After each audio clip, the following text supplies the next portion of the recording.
Hello, everybody. Can everyone see me and can everybody hear me? How are y'all doing today?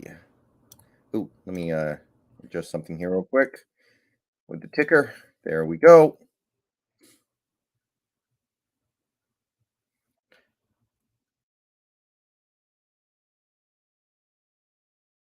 All right. I think we're good to go.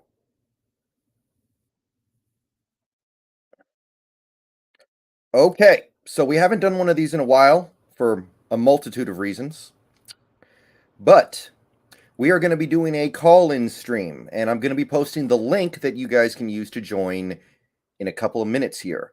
So basically, the Seattle Seahawks have traded Russell Wilson to the Denver Broncos for 2 firsts, 2 seconds, and 3 players, including Noah Fant, Shelby Harris, and Drew Lock. They have also released Bobby Wagner, saving themselves $16.6 million of salary cap space in 2022. And in the wake of the Russell Wilson trade, we have been primarily linked to 2 quarterbacks, Deshaun Watson, who would probably cost you about what you gave up for Wilson, maybe a little less, maybe a little more. Hard to say where Houston's mentality is right now. Also depends on what Carolina is willing to do. And Kirk Cousins, which to me is the worst case scenario. But we're going to get a chance to talk about all this. So I'm going to go ahead and post the link in the chat now. And basically, you click on the link, you go through the little login. You don't even have to log in, but it's pretty simple. And then you can call in, and then we can have a little bit of a conversation about it. And let me know. And basically, you're just going to talk about whatever your mentality is right now with this team. Okay, hopefully that link works.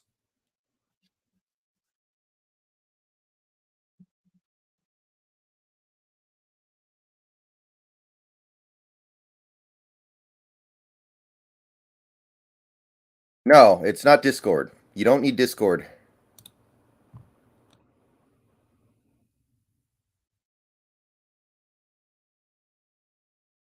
Okay. All right, we got a couple of people coming in. All right, I think. All right, so we're gonna lead off with Tumbo, long time channel viewer. Hello, can you hear me, Tumbo? Oh, my bad. I was muted. Okay, there we go. What's up, man? Okay, yeah. What's up, man? It's interesting times that we live in, man. Interesting times. So I know you got a lot of thoughts. You've been talking in the Discord. You've been talking on comments. So go ahead. How you feeling right now in general? What are you thinking? I mean, it's really saddening. You know, I'm only 21 years old. I've been a fan since I was 5 years old, though. So, like, during our first bit of success, like through the Mike Holmgren and Sean Alexander, I was like only 5, 6, 7, 8. Didn't really understand as much about football. I liked it and I played, but as I started growing, like being able to understand things a lot more, that's when we had our second run. With Pete Carroll, Russell Wilson, and all them. And like my attachment to the team grew way more because I understand football more. And it's really sad. Everybody's Mm-hmm. gone, but I mean it was going to happen eventually. And although I'm a huge fan, still, it's not like nothing depressing. Like I mean, it's not like I lost my all my family members. So at the end of the day, it's still just football. Yeah, some people But act like that though. Some people they act like that. yeah, I mean, it is what it is. But I feel like we had 4 options coming into this off season, and literally the one option nobody wanted to happen happened. So the first one was which I felt like majority of Seahawks fans would be cool with was getting rid of Pete and John and then restarting with Russ and getting him a new coach. The second option would be just blowing everything up. So getting rid of Pete, John, and Russ, just blowing absolutely everything up. The third option would be running it back, which we thought was going to happen. And then the fourth option, which I believe absolutely nobody wanted, was keeping Pete and John and then getting rid of everybody else. There Because, are few people, very few, very few. well, people have been taking accountability for their failures. Like a lot of coaches have been scapegoated. A lot of players have been cut. But the only people who don't seem to get punished for their failures for the team is Pete and John because they have not been doing their jobs the last 7 years. Other than aside from Pete, I can say Pete has been doing his job with the defense and then taking control of the offense when he needed it to. But other than that, he and John have both been failing at team building. Pete has been failing at implementing a somewhat competent passing scheme forever. He just can't do it. I just guess he doesn't know he's not that good at it. Because if he was, I Yeah. mean, he has full control of the team. He would have done something about it. Because our passing scheme since Schottenheimer has been here has been extremely simplistic. A lot of former players who watch a lot of tape, they say it's really simple. It's just go straight up the field, throw the ball up, and hope that your players are better and can win the contested catches. You Hmm. know what I mean? Yeah. 2 years ago, when we traded for Jamal Adams, I said, okay, if this works, then great. But if it doesn't work, then Pete and John are definitely going to get fired. It didn't work, and nobody got fired. Man, That really doesn't sit how well with does me. a trade for a safety set your team back 4 years? How Yeah, does a yeah. trade for a safety set you back 4 whole years? And now we're trading our quarterback, so this could set us back even 5 years because it's not easy. A quarterback is not a pass rush. You can find pass rushers in the draft all the time. Ask Denver. They've been looking for a quarterback, finally got one for 6 years. But then, Denver, they have to take other people's quarterback, like Peyton Manning and Hmm. Russell Wilson. John Elway does not know what to do with quarterbacks. They can build a great team, but other than quarterback, which has been so important for that team, that's been the reason they haven't had success. It's just really really hard. So Yeah. Some depending teams get on lucky, but some teams really don't. The yeah, being Browns a came quarterback back. purgatory is Yeah. not a fun thing as a fan at all. Yeah, I mean, the Browns came back in 1999. They still haven't found a quarterback. It's been 23 years. So some teams, they find them real quick, but some teams, they really don't. Yeah, I don't. I would like to get. See, here's the thing. I would like to get Malik Willis. I think he has more upside than anybody in this draft and the next draft, like Hmm. over Stroud and Young. I just don't know out of any quarterbacks other than like an already proven quarterback like Watson, how really good are you going to be when you have Russ? I mean, not Russ. Pete Carroll as a coach. So, Well, I can think they even reach their ceiling with Pete as a coach?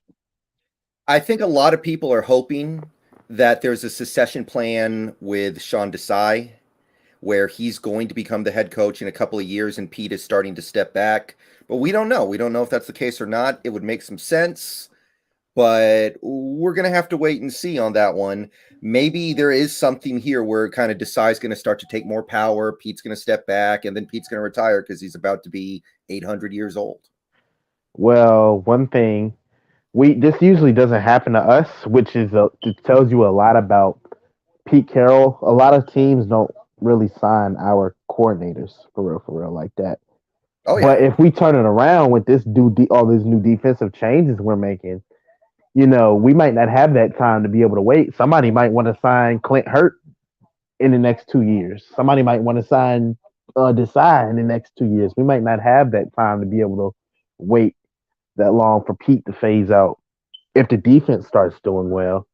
I don't really feel you already know I didn't not confident in Sean Waldron at all. If you definitely don't give him a quarterback, then Yeah. what is he gonna do? But I already feel like he wasn't that great in the first point. So I feel like that could be another indictment on Pete and John hiring guys whose philosophies don't work or either they're not that good at their jobs. I mean, because this happened with Ken Norton.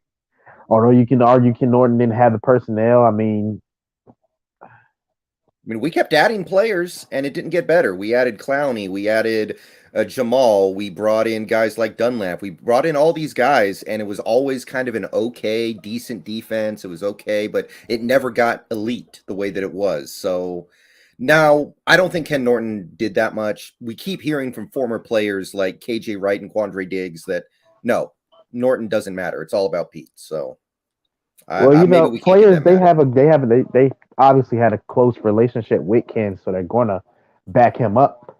But one thing, a lot of players, the same players, spoke highly of Brian Schottenheimer. But if you go Braylon Edwards, Bart Scott, Sean Green, former Jets players, their old GM Mike Tannenbaum, they would tell you Schottenheimer is not that guy from their experience too. So you know, if you're gonna listen to these dudes, they're gonna back their dudes up because they have a close relationship with them. But Yeah. what does the tape say? What is how good do they do their job? I mean, it's a reason he's not with us no more. You know, I feel like Okay. Schottenheimer, he got figured out and couldn't do nothing. That's why we started having to run the ball. Yeah, that's exactly what happened. And it's too bad because there was some stuff in that offense that was pretty good and it worked pretty well, but couldn't quite get us over the top. I'm going to pull in a second caller All here right. real quick. This is Daniel. Uh, Daniel, how you doing? Oh, hey, what's up, man? What's up? How you doing? How you Not too feeling? much. I don't know if people have really been paying attention to my opinion, like for the past year, maybe even going back to last year. But I've been wanting Russell traded for a while Hmm. because I mean Tumbo had a good. I can't remember. Tumbo was saying a lot, but he had a good point. I'll have to come back to it. But Russell's. It's like he's the best quarterback we ever had, but the way he plays football is backyard football, and there's no way that he's going to be like 38 years old, like Aaron Rodgers winning the MVP. I don't see it. So it's like people are kind of just caught up in the nostalgia a little bit than actually caught up in what he's actually doing for us on the field. Maybe. I mean, we'll see. We'll see what happens in Denver because they're probably going to build around him a little bit more than we did. And it's an interesting opportunity for us to see what is what is he going to be able to do with a better offensive line because Denver's offensive line is okay. At least okay. It's probably a little better than okay.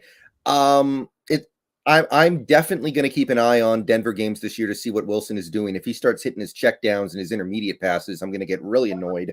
But it's going to be fun to see. You know, I really watching Russ's old tape. I don't really ever see him throwing over the middle was being that much of a problem until this year. Yeah, sorry Tumble, you're right, bro. I just watched the Green Bay game that we won to go to the Super Bowl the second time. In the whole game, he didn't throw over the middle of the field. It was all just to the outside or deep bombs. Didn't Curse have a couple passes bounce off his hand that were just slant routes right across the middle? Yeah, he was going across the middle of that game. Curse had one slant route that just bounced right off his hands. Okay, that may be true, but it's not consistent though. It's like less than 5 times. Or it's like most quarterbacks in the league, the majority of their passes are just those short passes, like over the middle, because those are the easy ones to hit your tight ends on and stuff like that. Well, we're in the West Coast offense, so like routes are designed to have other routes and eventually become blocking, like blocks for them. So it's a lot of out routes, things like that to get to the outside of the field in West Coast. That's just how it works off of each other. That's how the route patterns work off of each other.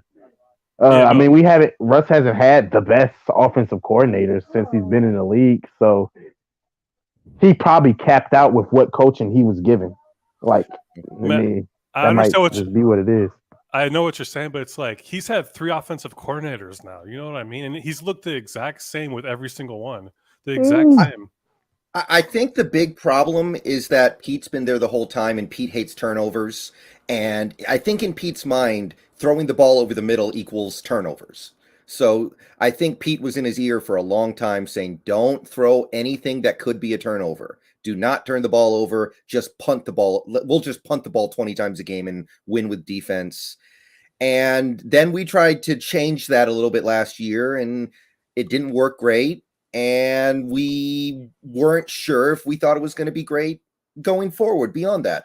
So we decided instead of betting on him being able to figure it out, we decided to bet on him not being able to figure it out and move on from him.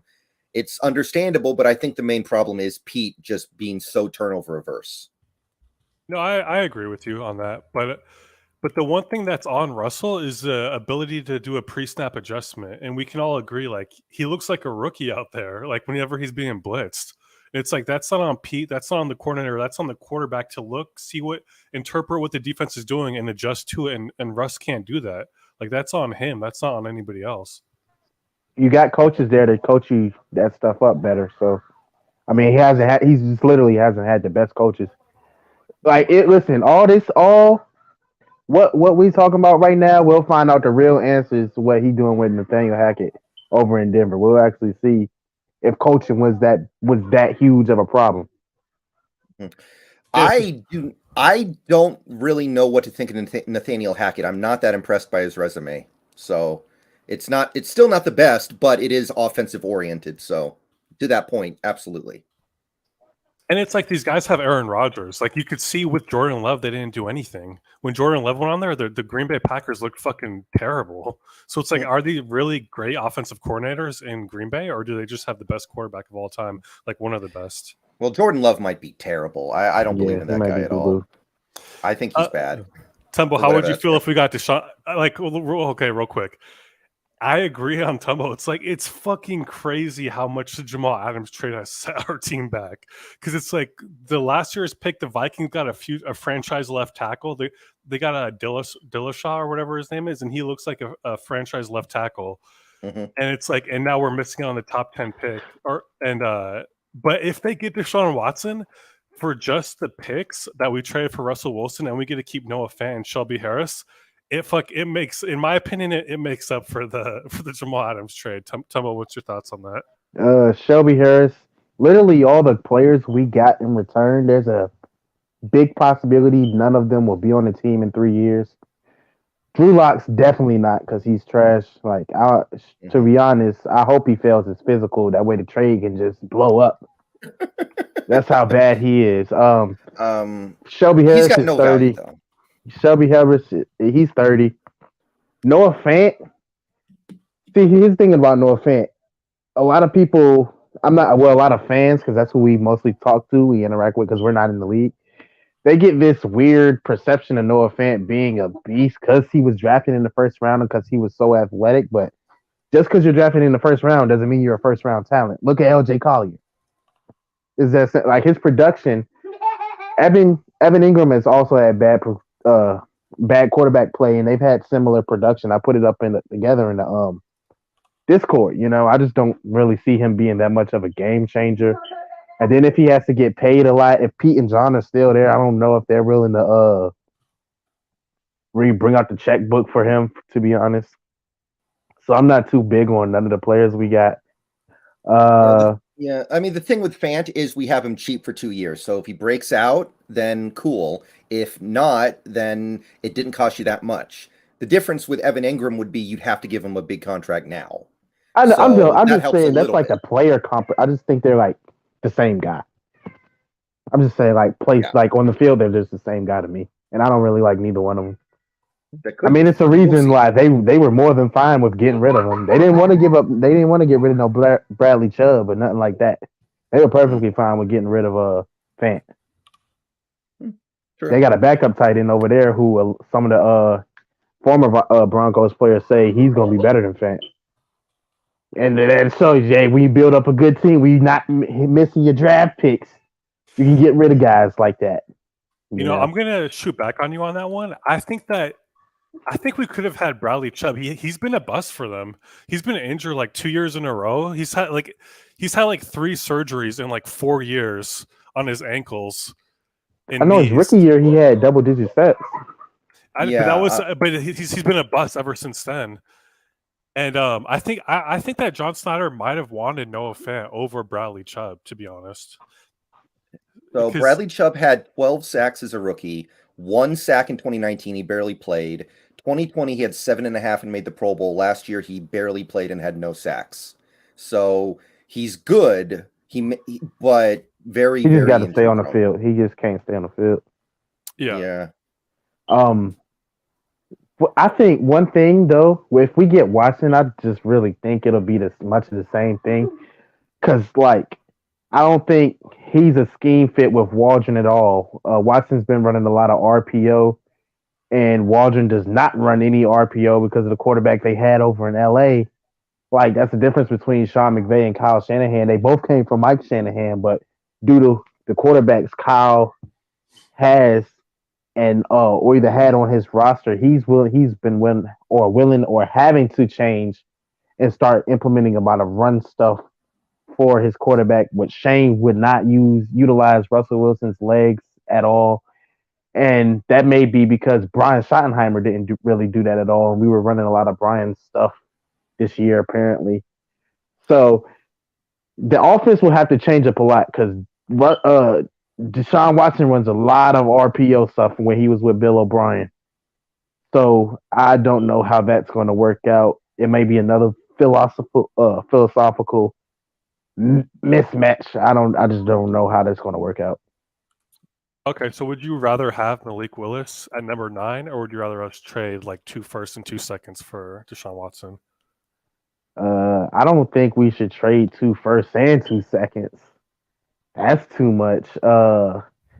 If it was me, I'd trade the 2 seconds, but he hasn't played in a year, and I'm not so sure he's an upgrade over Wilson because 1, he hasn't played, and 2, his impact on his team.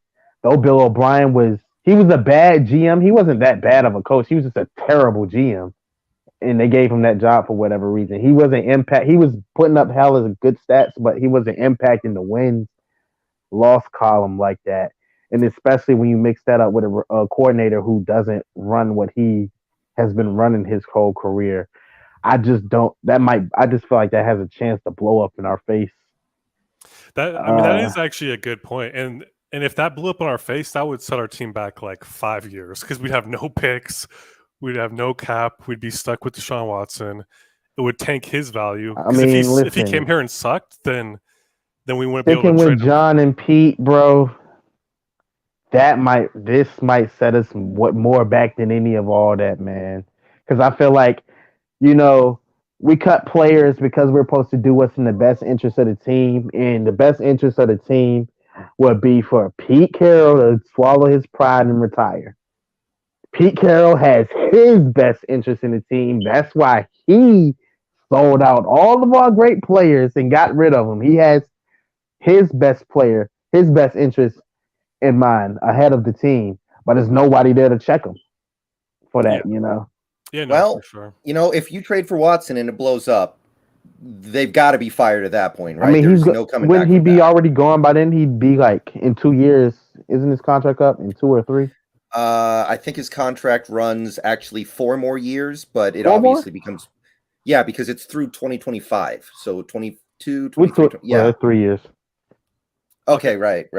So, but at that point, if you trade for Watson and it doesn't work, like that's officially worse than what Bill O'Brien did. You have to get fired then. Man. Come on. Yeah. Do you think Jody would do it? I mean, Jody, I think is going to sell the team in a couple. Jody might be in jail. She might go to prison. She might. She got other things to worry about. I think Jody's going to sell the team in 3 years to someone who actually gives a crap. Apparently, there was something in the contract of building the stadium that Paul Allen or whoever inherited from Paul Allen could not sell the team until 2024. So I think 2024 comes around, then you got to do it. Then she moves the team. I think she should. So she can't sell the team until 2024, you're saying? He literally cannot. It's in the contract. No, she can't do that. Okay. All right, Tumbo, any last thoughts before I try to get some other callers in here? Shane Waldron sucks. Pete Carroll sucks. John Carroll sucks. Go Hawks. Hey, real quick before you head Tumbo out and myself too. I was gonna, because I had this same thought that Tumbo had about Malik Willis, where if you look at his potential, it's better than any quarterback in this class or the next class. And I know Rob Statton's been talking about Will Levi or whatever, but Malik Willis's upside is better than all of them. And if we're going into rebuilding mode, we don't need him to be a superstar year one. So why wouldn't we take Malik Willis and just let him develop for a year? Thing is, listen, we got two things I want to say. How do you trade a Hall of Fame quarterback and you only got 1 pick in the next draft following that trade? That sucks. too. We may have to take him in 9 because oddly, this is odd. A lot of playoff teams and teams late in the first round need a quarterback. A lot of them do. Pittsburgh needs a quarterback. The Colts need a quarterback. Titans. The Vikings may need a quarterback. Titans. It's a lot of teams.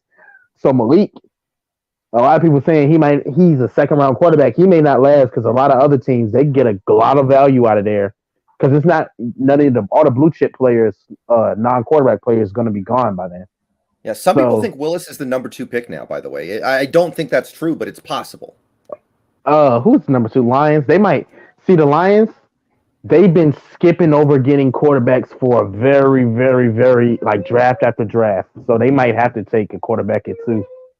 Because this has been hurting them not taking quarterbacks. They could have took Jalen Hurts a couple years ago. They could have had Herbert the year before last. I don't know what they might do at number 2.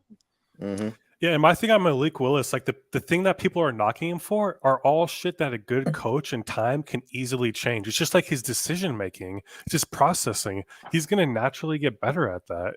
His intangibles are can't be replaced. Like the things that he did, like his beauty, he probably has the best. Like his deep ball looks like fucking Russell's deep ball. Like he might have the best deep ball in the league in like 2 or 3 years from now, whatever team drafts him. Like stuff like that can't really be coached. Like it's you know what I mean? I just wish we had better coaches to develop him because he does need some development. But the talent is interesting for sure. Yeah. No, but I'll leave it at this. I'm excited for next season.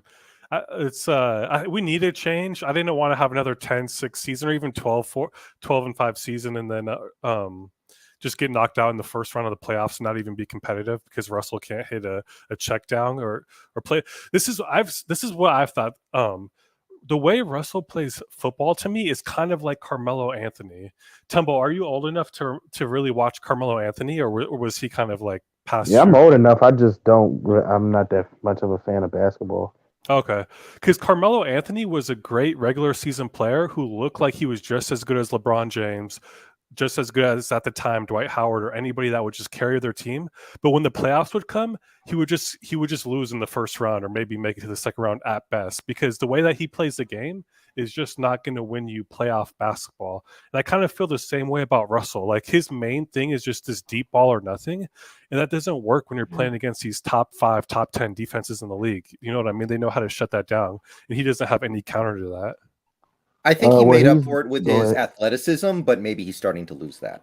Yeah, no, for sure. Another thing is, like, people talking about he's losing his athleticism. If you build a team with a line, he shouldn't still be. He's been relying on his athleticism for 10 years. If he's 35 years old, still having to escape from everybody because you can't get a line, that's a damn shame. He shouldn't still be having to be as reliant on that. He should be able to stand in the pocket like other quarterbacks. And he may be able to get that chance in Denver, you know, because if people feel like he's losing his athleticism, I don't think it is the way it is rookie year, but it's still really good. We saw him, all that scrambling he was doing versus San Fran the first time they played him. You know what I mean? Yeah. He's just been having to play in a way for so long that's like it's become like kind of like muscle memory for him. You know what I'm saying? But if you get a line, if you draft Creed Humphrey instead of a 5'9" wide receiver when you need a center, if you don't trade for a right guard when you have a rookie team right guard, maybe your quarterback doesn't have to run around and play all erratic all the time.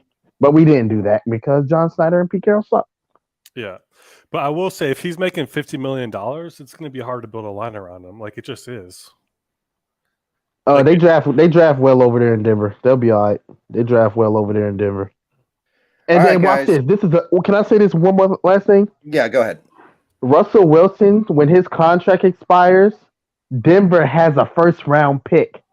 So even if they want to get off him, they can get a quarterback in that draft or trade up with that first-round pick and another first-round pick from another draft and trade up and get a guy if they want to move up. So Denver is literally not fucked at all. Yeah, they have ways around it, and I mean they're still taking a gamble, but they didn't completely give up everything. It's not like they had to give up Jerry Jeudy and Justin Simmons and Patrick Surtain. Oh, So they're they going to do be got good. Justin Simmons. I forgot. He's a dog. All right, Tumbo and Daniel, thank you for coming in, but I'm Can going to I, let All right, bro. can Mustafa go. I add one more thing just to counter Tumbo, and that's it? Can I just add one more thing? Yeah.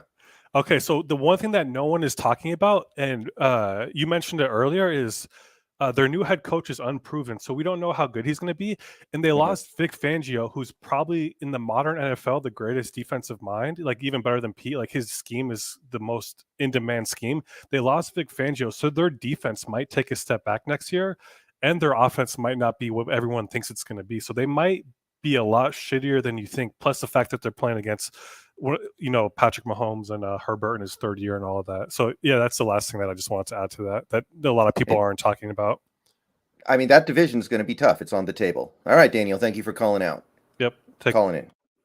Okay, I think this is BK voiceover and Costa Rican sports fan. So BK voiceover, how you doing? Hey, doing great, man. Thanks for having me. No problem. Sorry that took so long. These call-in shows often build up a big queue. So, Oh yeah. How you feeling, man? The initial shock is definitely past now. So, sitting down and actually evaluating the trade and cuts, I think it was the right move to make at the time. But yeah, just trying to see how this team moves forward. I think we'll have a clearer picture over the next couple of days for sure. Yeah, I've said this before. I'll say it again. Over the next 3 or 4 days, either trade for Watson or trade Lockett. One of those two things. If you want to go into win now, trade for Watson.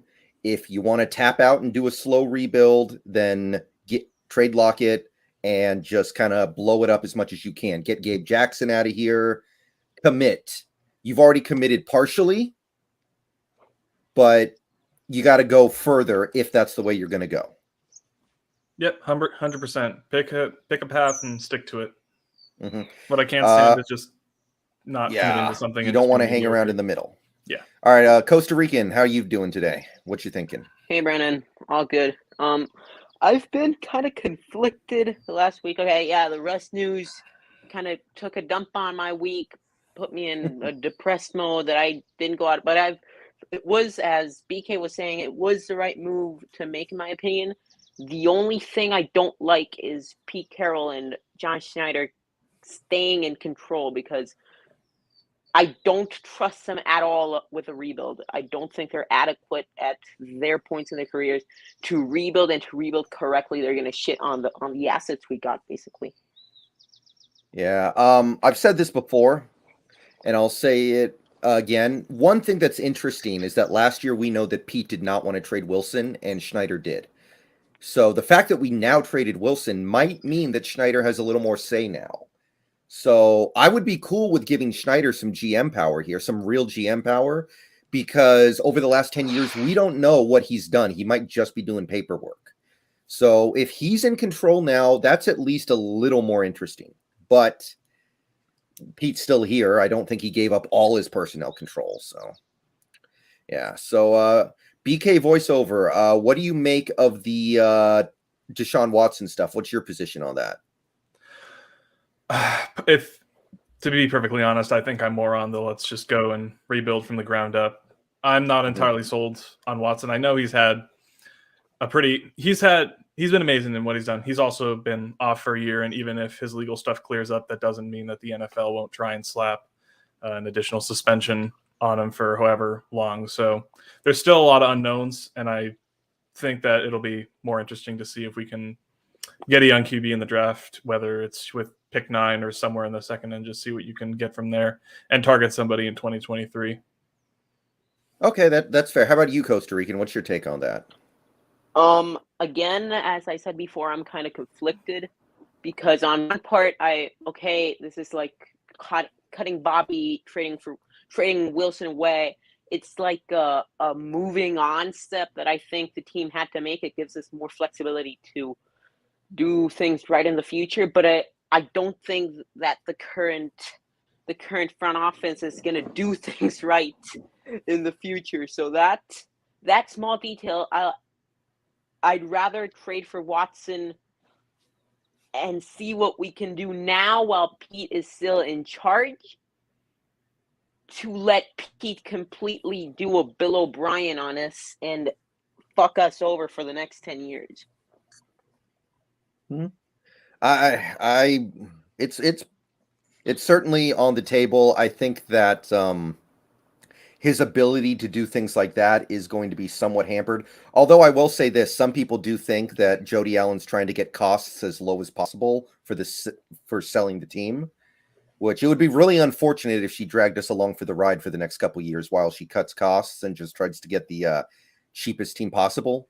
But that's certainly a possibility. So we just have to sit here and hope that's not the case. Okay, so BK voiceover. So you're in favor of like a rebuild. So let me ask you, is there a quarterback in this draft that you really like, or are you more inclined to wait to 2023? I'm more inclined to wait till 2023 for sure. But I think if there's a nagging part of my brain that's like telling me that I don't think they would have been comfortable moving off of Russ right now unless they were really like intrigued by somebody at the draft or they had a plan to trade for somebody at least before free agency starts. As I know some people aren't a fan of Matt Corral, but I think that that's somebody who I think they've really been eyeing going forward. I'm not a huge, super big fan of him. But I think the two options that you could go for if you maybe trade back further is maybe Malik Willis, but I am hearing some rumblings that he might not even fall to 9. I'm not sure if that'll actually happen, but Sam Howell's also another intriguing option. But if not, tank for Bryce next season would probably be my go-to. Yeah, there are going to be some quarterbacks in the 2023 class that are a little more exciting than this one. Or maybe you just tank for a few years and get Archie Manning because he's going to come out in like 2025 or something. And that would be a guy that would be the face of your franchise for a while, a Manning. So I think that's an interesting possibility.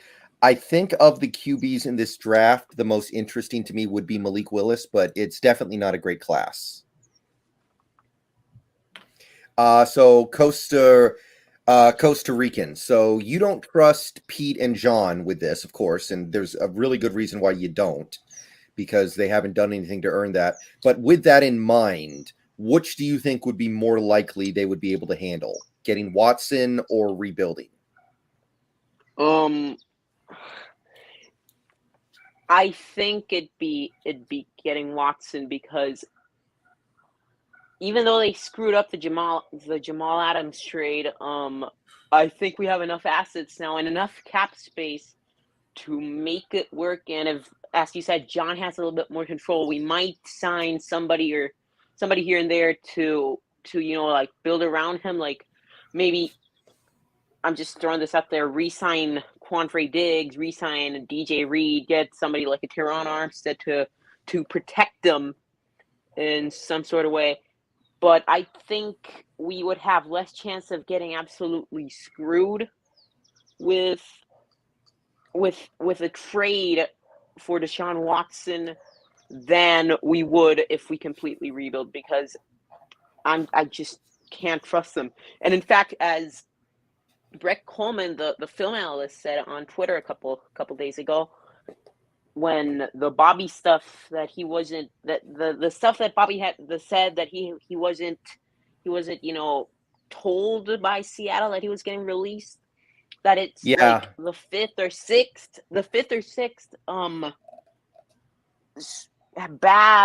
bad ending of the Seahawks legend in Seattle in like the last 4 or 5 years. That is not a good sign at all of Pete and John's control and Pete and John's management. And I would trust them rebuilding more than what I would trust them, trading for Watson, maybe building a better team, and maybe trying to compete now, getting lucky. Watson is younger than when Wilson was. He has a little bit of that Russ magic that was lost in 2020, 2021, that might help us push us to a higher place than what Wilson got us to since 2015. I kind of agree, because if you get Watson, then you don't have to sell me on Deshaun Watson, right? Like, he's good, he's great, he's special, and there's nothing Pete or John can do to undo that. They can inhibit him a little bit by putting him in the wrong offense. They can do some things here and there to make it not as good as it should be, but he's great. And whereas if you get a guy like Malik Willis, I'm like, okay, I'll believe it when I see it. So I Yeah. kind of lean that way as well. The one sleeper possibility would be, what if Sean Desai has more power? Because we already said we're giving Sean Desai some personnel decisions. What if it's not Pete or John, but these decisions are being also made partially by Desai because he's the heir apparent? That's kind of interesting, I guess. Definitely an intriguing possibility. I don't know if that'll actually come to fruition, but that would be very interesting. I would love to see what a Sean Desai-led team would do. Mm-hmm. Any last thoughts, BK voiceover? Anything else you want to say about this whole situation? No, I think that covered a lot of it. Thanks for having me on. Mm-hmm. All right. Thank you for coming out, man. I'll see you around. Costa Rican, anything else you want to say about this whole kerfluffle? No, not really. Just fuck Pete Carroll, fuck John Schneider. Hopefully they all get canned tomorrow. And yeah, have a good one. You too. Okay. 1 second here before I bring in the next couple of people. There was a super chat. I do want to address this real quick. Okay. Yeah, Michael, thank you for the $4.99. The reason for getting Shelby Harris is not for his talent. It's to have a cheap veteran to teach and lead new defensive tackles. I don't agree, Michael. He's not that cheap, and he's still really good, at least for a couple years. So I don't totally agree with that. I think you got him because he's a great fit for what you're trying to do on defense. I don't think he's just there to teach. Okay. All right. So next up we have, let me hide that real quick. Okay, we have Green Earth, and we have Ethan's Tech World. Welcome to the stream. How you doing, Green Earth? What? Can you hear me? Yeah, I can hear you. Can you hear me? Okay, am I loud and clear? Yeah, a little quiet, but not too bad. Okay, so I'm looking at all these different draft simulation sites, and I'm just sort of coming to the gradual realization that I think I pretty much know what Pete's next move on the chessboard is going to be. All right.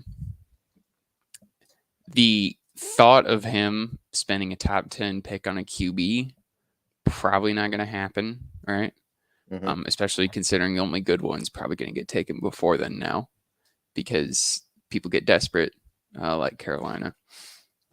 So what's probably most likely going to happen is they're going to draft one of these edge rushers like Jermaine Johnson or Thibodeau if he falls that far, and they're going to take Corral in the second round. Which honestly, I don't feel that bad about that situation at this point. Yeah, I don't know a ton about Corral. I'm going to have to look into him a little bit more. I know there's a lot of energy behind that idea right now. Again, I question how much control Pete has over this process.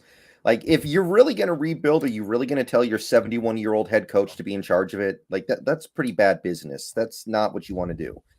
So maybe there are other interests at play here. Unfortunately, one of them could be Jody Allen wants to sell the team, so she's going to strip down costs and make the team as bad and cheap as possible, so it's more appealing to potential buyers because they can wipe the slate clean and do whatever they want. But that's obviously a discussion for another time. That sort of adds into the other thing I was going to say about the Watson trade. I have very strong feelings about the Watson trade idea. Mm-hmm. The idea that we're going to go trade away our generational guy just so that we can turn around and take an alleged sex offender, not sex offender, but like seriously questionable guy, and we're going to go hand him the reins of a newly improved Seahawks team. That's disgusting to me. On a moral level, no. I would seriously have to question like my opinion about like every single person on the staff and the team in general if they decide to stab Russell Wilson in the back and then go bring on Deshaun Watson to be their guy. It is something that some fans are gonna have to wrestle with if we do it. I personally would be pretty agnostic to that part of it, but I know a lot of fans are going to be, they're going to have questions about that. Some of them are going to be uncomfortable with it. It's going to be interesting to see what happens. So I don't feel super strongly about that part of it, admittedly, but I know that some people will, and there's certainly nothing wrong with that. Okay, Ethan, how do you feel about all this? What's your stance here? Hey, I'm a little conflicted, honestly. All this news is kind of just avalanched in a short period of time, and a lot of people are saying some compelling points of going the Watson route versus going the full rebuild, and I haven't set my vision right on one path. I'm going back and forth still. I did pick the Deshaun Watson idea on your YouTube community post, but I think I picked that because I don't see Carroll and Schneider, well, specifically Carroll, wanting to do a full rebuild, as we've said many times. But I also don't necessarily trust them to do a rebuild. On the other hand, I think you, Brendan, said this, or it was Brandon from the Hawks Nest. One of you said Carroll and John, with their time with the Seahawks, they did their best work when they had a rookie QB cheap, not costing loads of money. So but Carroll was coming from college, so he did know a lot of those players. But yeah, I'm still thinking about it, to be honest. Yeah, well, here's one thing I'll say. Over the years, it has been heavily rumored that the Seahawks considered trading Wilson to get 3 quarterbacks in the draft. There was Baker Mayfield, Josh Allen, and Pat Mahomes. So obviously Baker would have been bad, but the other two have become maybe the 2 best QBs in the league. They're in the conversation. So the ability of this front office to scout quarterbacks is apparently pretty good based off the fact that they wanted Mahomes and they wanted Josh Allen. So even though you don't totally trust them, maybe you can trust them to at least find another good quarterback. So yeah, and that's a connected to consideration. that, yeah, I see some people in the chat questioning, like, if I hate the Matt Corral pick, and honestly, I don't. I think it's worth spending a second round flyer, honestly. Even if we're not going to really build around a rookie that much, taking a flyer and sending a guy out there just to see if he can, I don't know, throw DK some deep balls, I think it's worth it. It's worth your second round pick. I'll pay that price. Yeah, my only thing I would say to that is there are a lot of players on like defense and the offensive line that I really like in the second round area. So I kind of want to use those picks on like Boy Mafe, Travis Jones, Abraham Lucas, Arnold Ebiketie. So yeah, I'm kind of thinking about that. So that's why I was gonna say, like, maybe we should trade the number 9 pick overall. I feel like It depends on who's there. To me, it seems like a pretty good option because, like, mostly we're probably gonna want someone on the O-line, right? That's probably where we're headed with this in general. And yeah, that's on the table. All the top tackles are gonna be off by then, like Akonwu, Cross. I don't think Cross will be off. Evan Neal will be off, definitely. I don't think Cross will be. I think Cross will still be there at 9. Do you want Cross? I would be open to it. I think I might rather trade down like 3 spots like Dallas did last year to get Micah Parsons, but sure. Yeah, I'd rather trade down and then get the guy from Iowa, the center. I forgot his name. It's, Lindenbaum.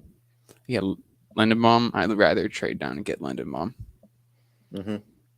Yeah, and to me, what I really like doing is building the team and then getting the quarterback. So spend this offseason building up the offensive line, building the defense, building the running game, and then in 2023 you get the quarterback. Don't get the quarterback, let him get the crap kicked out of him, and then build the team around him while he's getting the crap kicked out of him.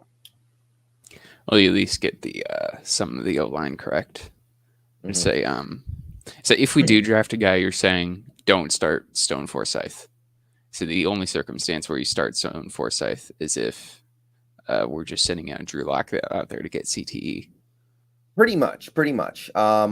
I and maybe he ends up panning out, and then great, you've got yourself you pulled a left tackle out of your hat. But I definitely wouldn't trust him to protect the future of my franchise. We see a lot of teams lately try to do that. It usually goes badly. Like the Giants got Daniel Jones before they built the team around him, and Daniel Jones keeps getting hurt. There have been some other examples as well. Compare that to like the Chiefs. They built a team and then got Mahomes. So I kind of prefer to do that way. Okay, so you'd prefer the just full blow up.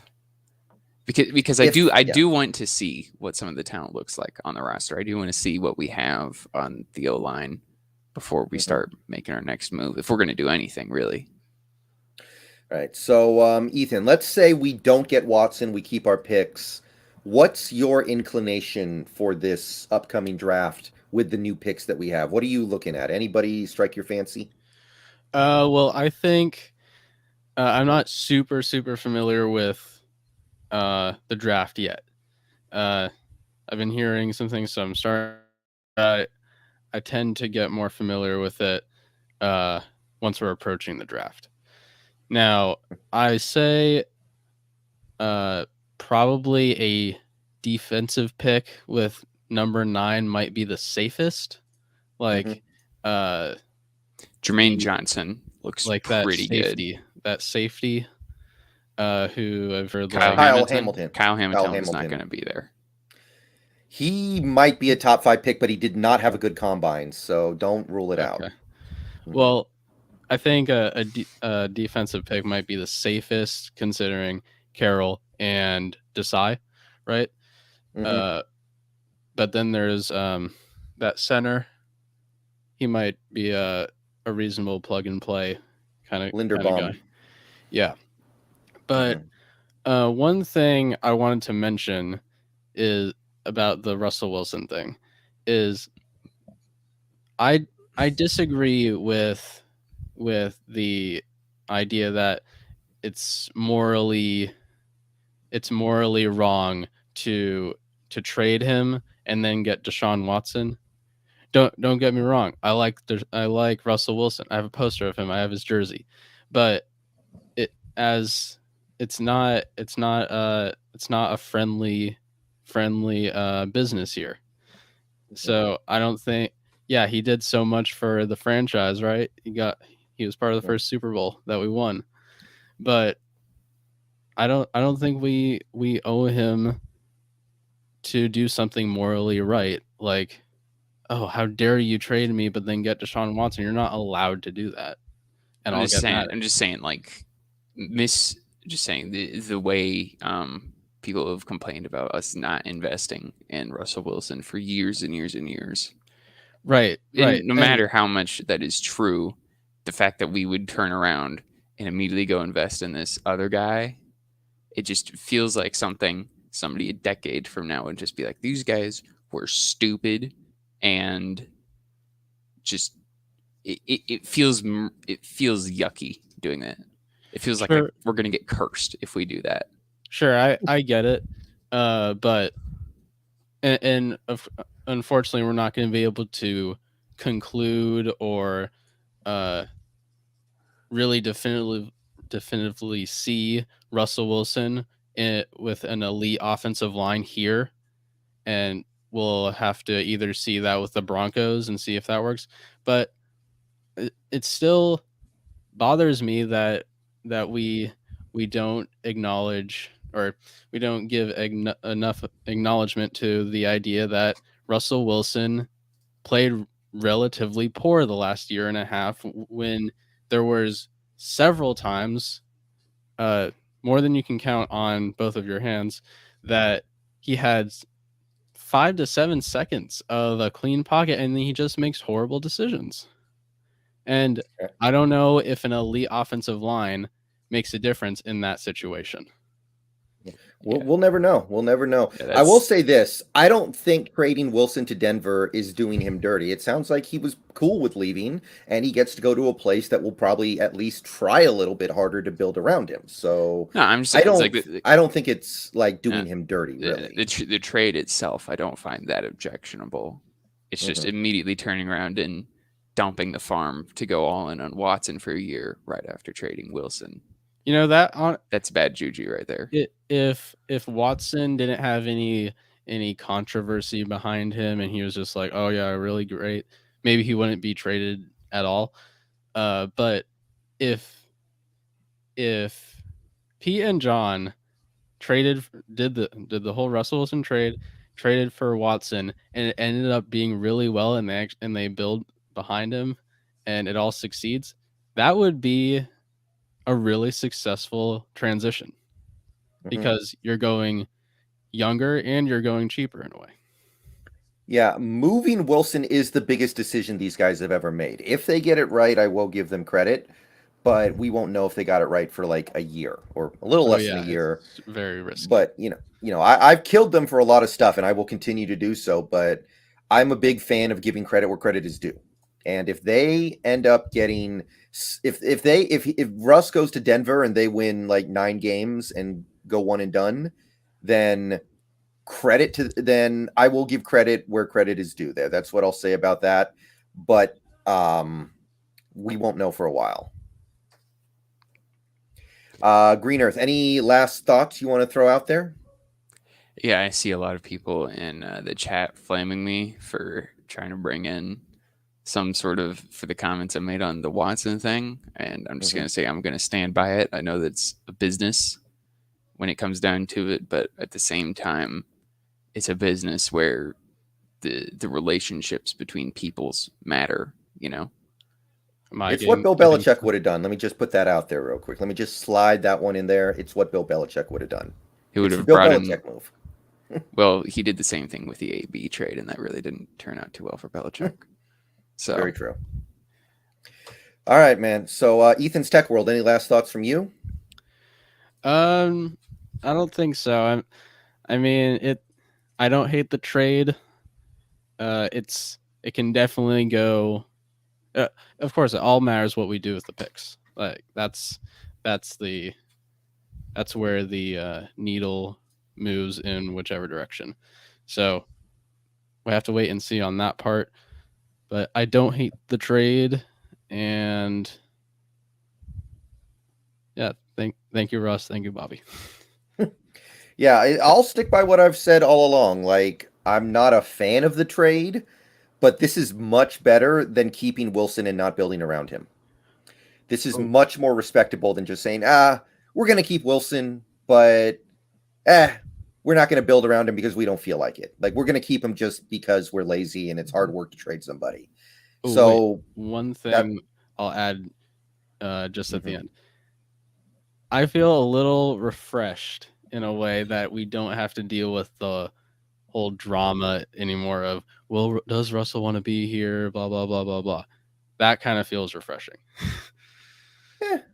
There's some merit there. All right. Tanking commence. Possibly, man. All right. Trust the process, guys. The 76ers fans did it for 4 years. We'd only have to do it for a couple. All right. Green Earth, Ethan, thank you for calling in. Yep. I'm going to let you both of you go. Thanks. Yeah. Okay. This is Seahawks Jose Rodriguez. Welcome. Hey, how you doing? How are you? And this is Pranav Matabushi. I'm sorry about that. I don't quite know how to pronounce that, but welcome to the show. All right, Seahawks Jose Rodriguez, what do you got for us? We got to figure this out. How you feeling? Well, unlike other people, I have not torn on this decision. When I woke up, thought I Russell was trading. I'm like, okay, he's gone. Good riddance. Not good riddance, but he's gone. What's next? And immediately, I think it was Jim Trotter.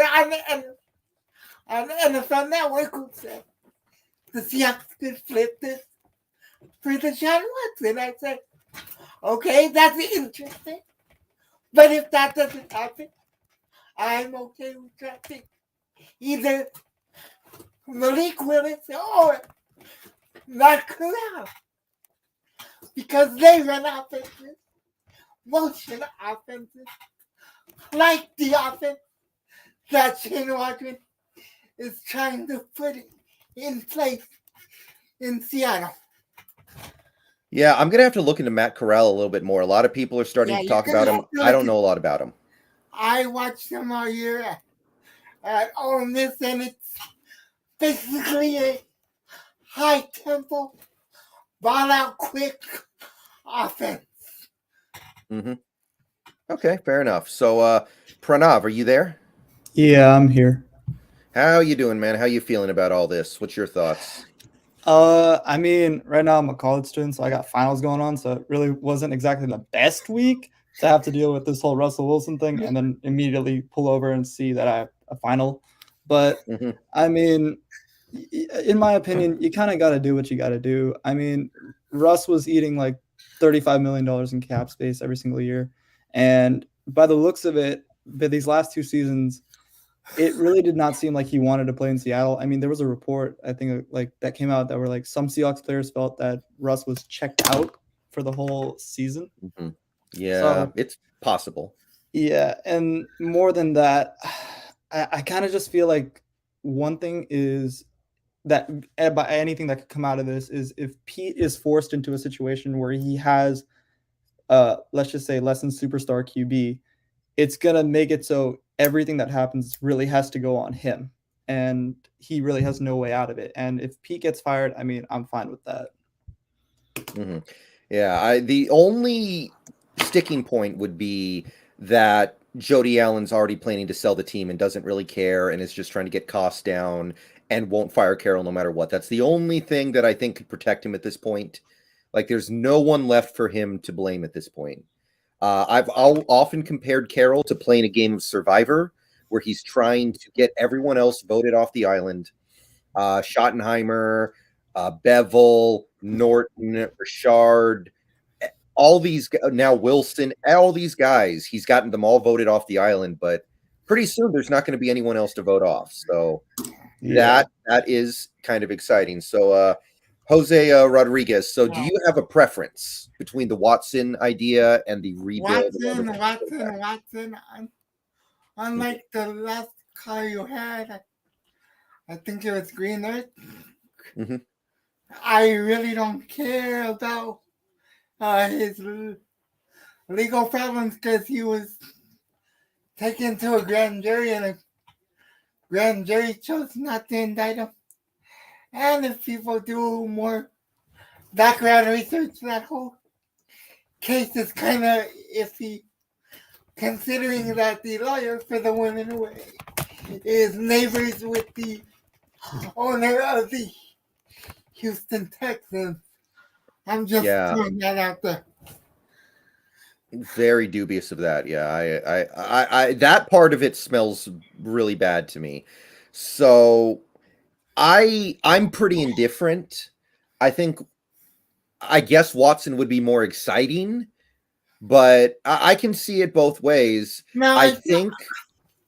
Go ahead. I get why people want to go with the cheaper option, the rookie, but I really don't want to see Drew Lock or Geno Smith start any games next season. If I see that, I'm getting a new room built. If I see that, the room might be destroyed by week 3.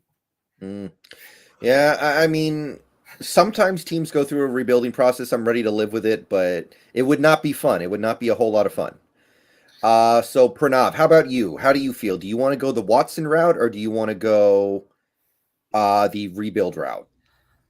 I mean, personally for me, I'm really big on Malik Willis. So if I could have a choice in this, I would say Willis. My biggest problem with Watson, I mean, he's a generational QB. Like he does some stuff that I'm just like, what the heck? How are you able to do that?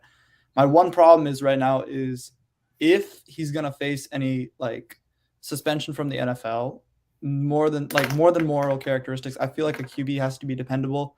And if every week we're going and saying, is Watson going to be suspended? Is Watson going to be this? Is Watson going to be that? It's a really big problem in my eyes, more than just, the things he's committed that I don't buy that he's completely off the hook for everything.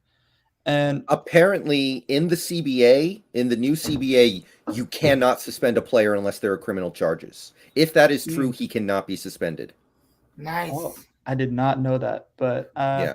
I mean, I guess that sees the cake a little bit, but I still would just say go with a rookie. Honestly, I think Willis is someone I would go with. I saw the pro day, I saw everything. It was unbelievable in my opinion. So I'm big on Willis. Well, I'm sorry. You had a pro day already? No, not pro day. Sorry. Combine. Combine. There we go. Mm-hmm.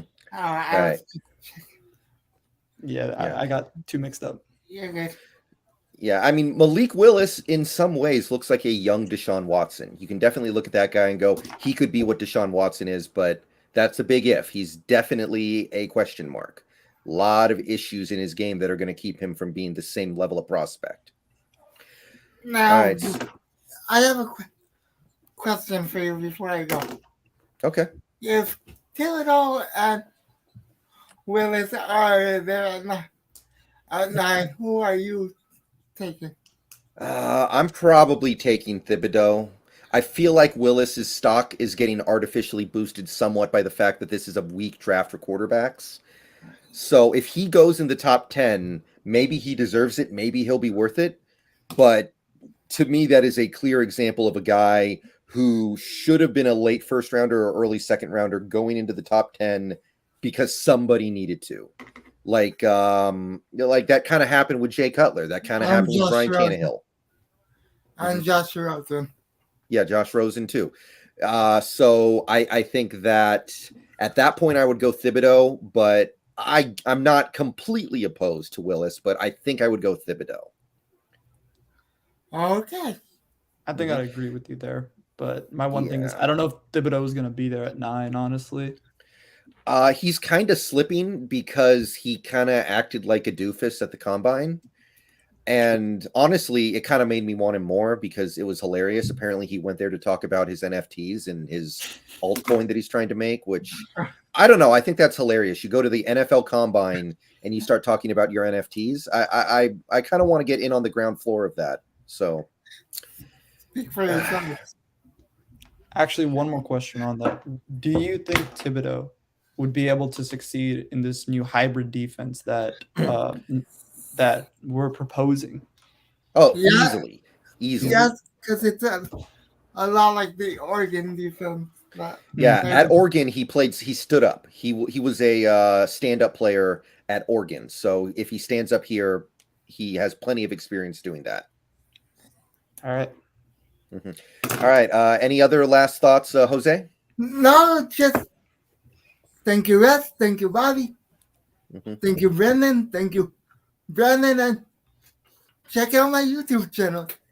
Seahawks Jose Rodriguez. And I'm gone. Thanks, Brendan. Yeah, I think that is actually one really good point. I think the whole thank you, Russell, thank you, Bobby thing is, some people, the way they're acting like we didn't win with these guys. We did. I know we should have won more, but we could have won less. There are plenty of great teams throughout NFL history that assembled all this talent and didn't win. The Phillip Rivers Chargers, the Jim Kelly Bills. So, yes, we should be annoyed that we didn't win more Super Bowls, but at the same time, we can appreciate the fact that we did win one. I don't think there's anything wrong with that.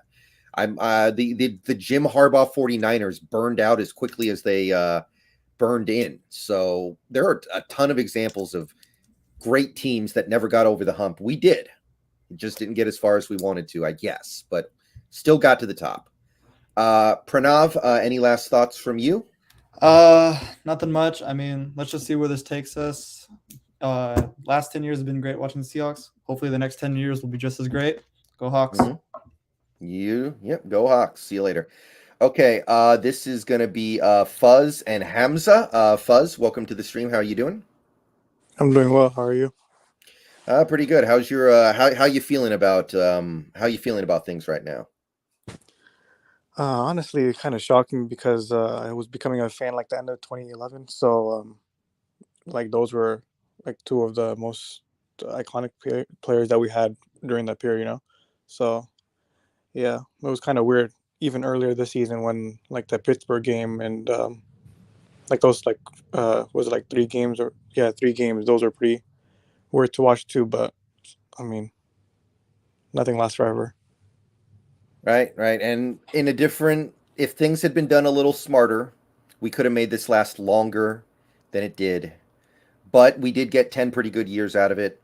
We won one Super Bowl, could have won more, should have won more, but could have won less at the same time. Hamza, how you doing today?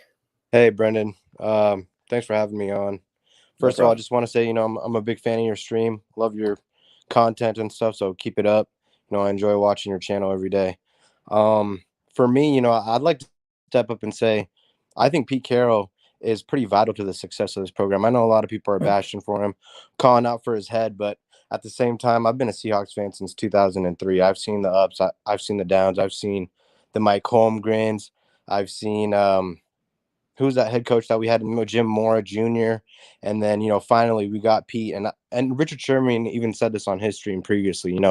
Seahawks fans have gotten acclimated to winning, and I'm not quite ready to give up on Pete. I think it's harder to find a good coach than a good quarterback, and so that's just how I personally feel right now. I think the trade that we got, the compensation for us is pretty amicable. I'm okay. I can deal with it, and I think we can move forward, just building our defense, building our O-line, focusing on the run game. That's pretty much our bread and butter. That's Pete's bread and butter.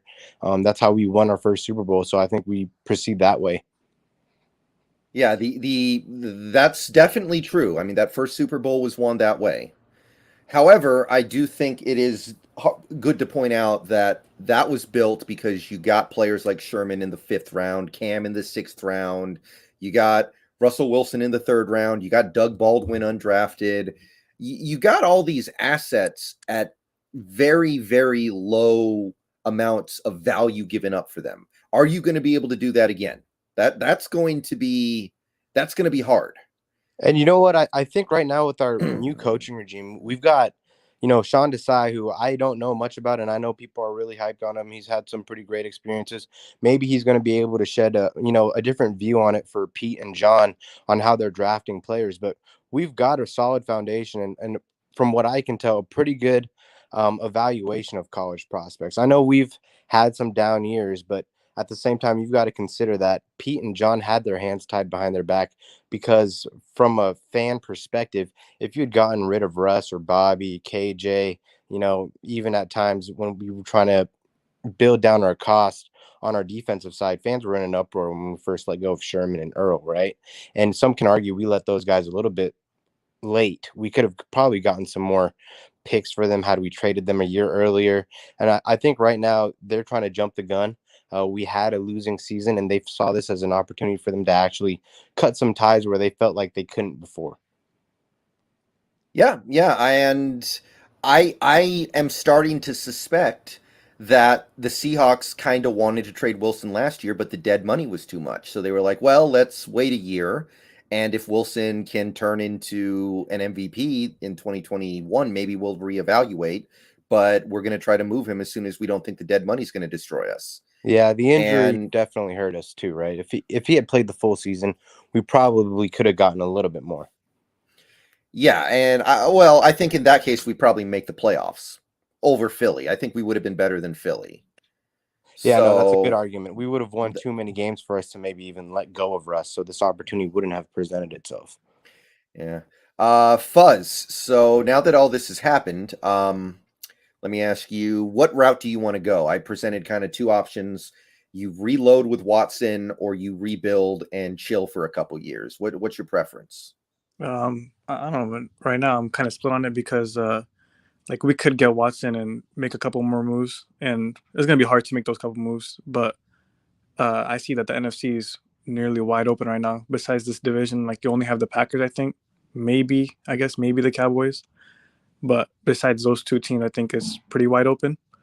So you could do that. And also, I think that I don't like from the past couple of moves, seeing like Bobby leave, Russ leave. I don't think that Pete has as much control anymore. But at the same time, I don't think he would go through a whole what do you call it, a rebuild. But at the same time, though, I think you guys were just talking about this. I think the best way to win a Super Bowl is build your entire roster, and then after that, get a quarterback afterward. Like I think that's what a few people ago, you're talking to some people about like the Lions and stuff. I think that's what they're doing right now. They have like a pretty good O line. They're building up their defense slowly, and then next year, I guess they can get a good quarterback. That's what Denver did. Yeah, that's what Denver is doing too. Yeah, I wish we had a front office I trusted a little more to do that rebuild properly, which is part of the reason why I would at least be okay with Watson. Yeah. But it is it's definitely the better way to do things right now. We've seen a couple teams do it. Tampa Bay built a team and then got the quarterback. The Rams built a team and then got the quarterback. The Chiefs did it. Those are the last three teams that won a Super Bowl. So, but it's definitely a consideration. You could also look at it like you're talking about Daniel Jones, and I was thinking when you're talking about that, like Josh Allen. I don't think the Bills were not that good when they got Josh Allen. They didn't have that much good of a team. Yeah, Josh Allen was an example of a guy who sucked at first too. By the way, they built him up, and then after that they got Stephon Diggs, and now look, he's like a top 5, top 3 quarterback now, and they're a top 5 team now. So yeah, there's a couple ways you can go through it, but I personally I think we should go for Deshaun Watson. But my one fear I have is what's it called? Like obviously I don't know what happened in his case, so there's not much I could say about that. But I fear that other players might look at him differently. Or you were talking about this a few videos back that you posted about how the front offices looks different now after what they did to Bobby. So I fear that players might not want to come here anymore. I mean, it's more than just Bobby, though. It's been a lot of things for a while now. A lot of players leave Seattle and act like Nicole Kidman when she came out of the divorce office after she divorced Tom Cruise. It's like Sherman, Earl. There's a few examples now. Yeah, and the Earl thing, I mean, to Earl, I think I don't think we did anything that wrong with Earl. I know why he was frustrated. I think that was just, both sides trying to protect their interests. But like, if you look at like how the way Greg Olson acts, if you look at the way that even KJ Wright, now I didn't agree with what KJ Wright said a couple months ago about him really wanting to come back, and we were being all jerks about it. I didn't agree about that, but this keeps happening, and it's going to start becoming a problem.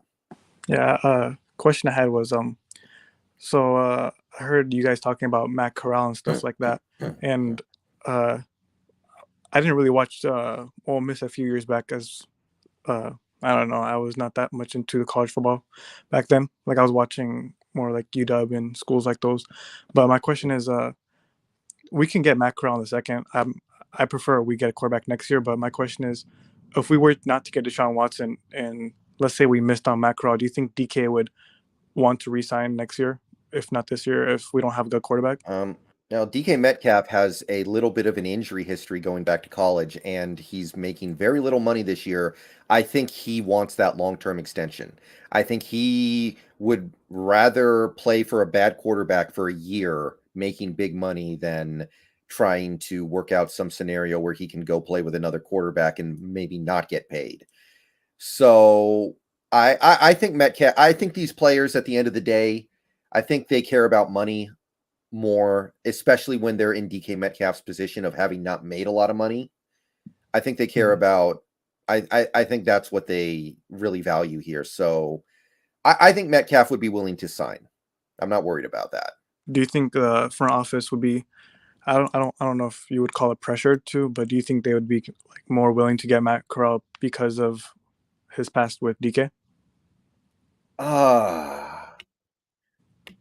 Did they play together? Yeah, they played in Ole Miss.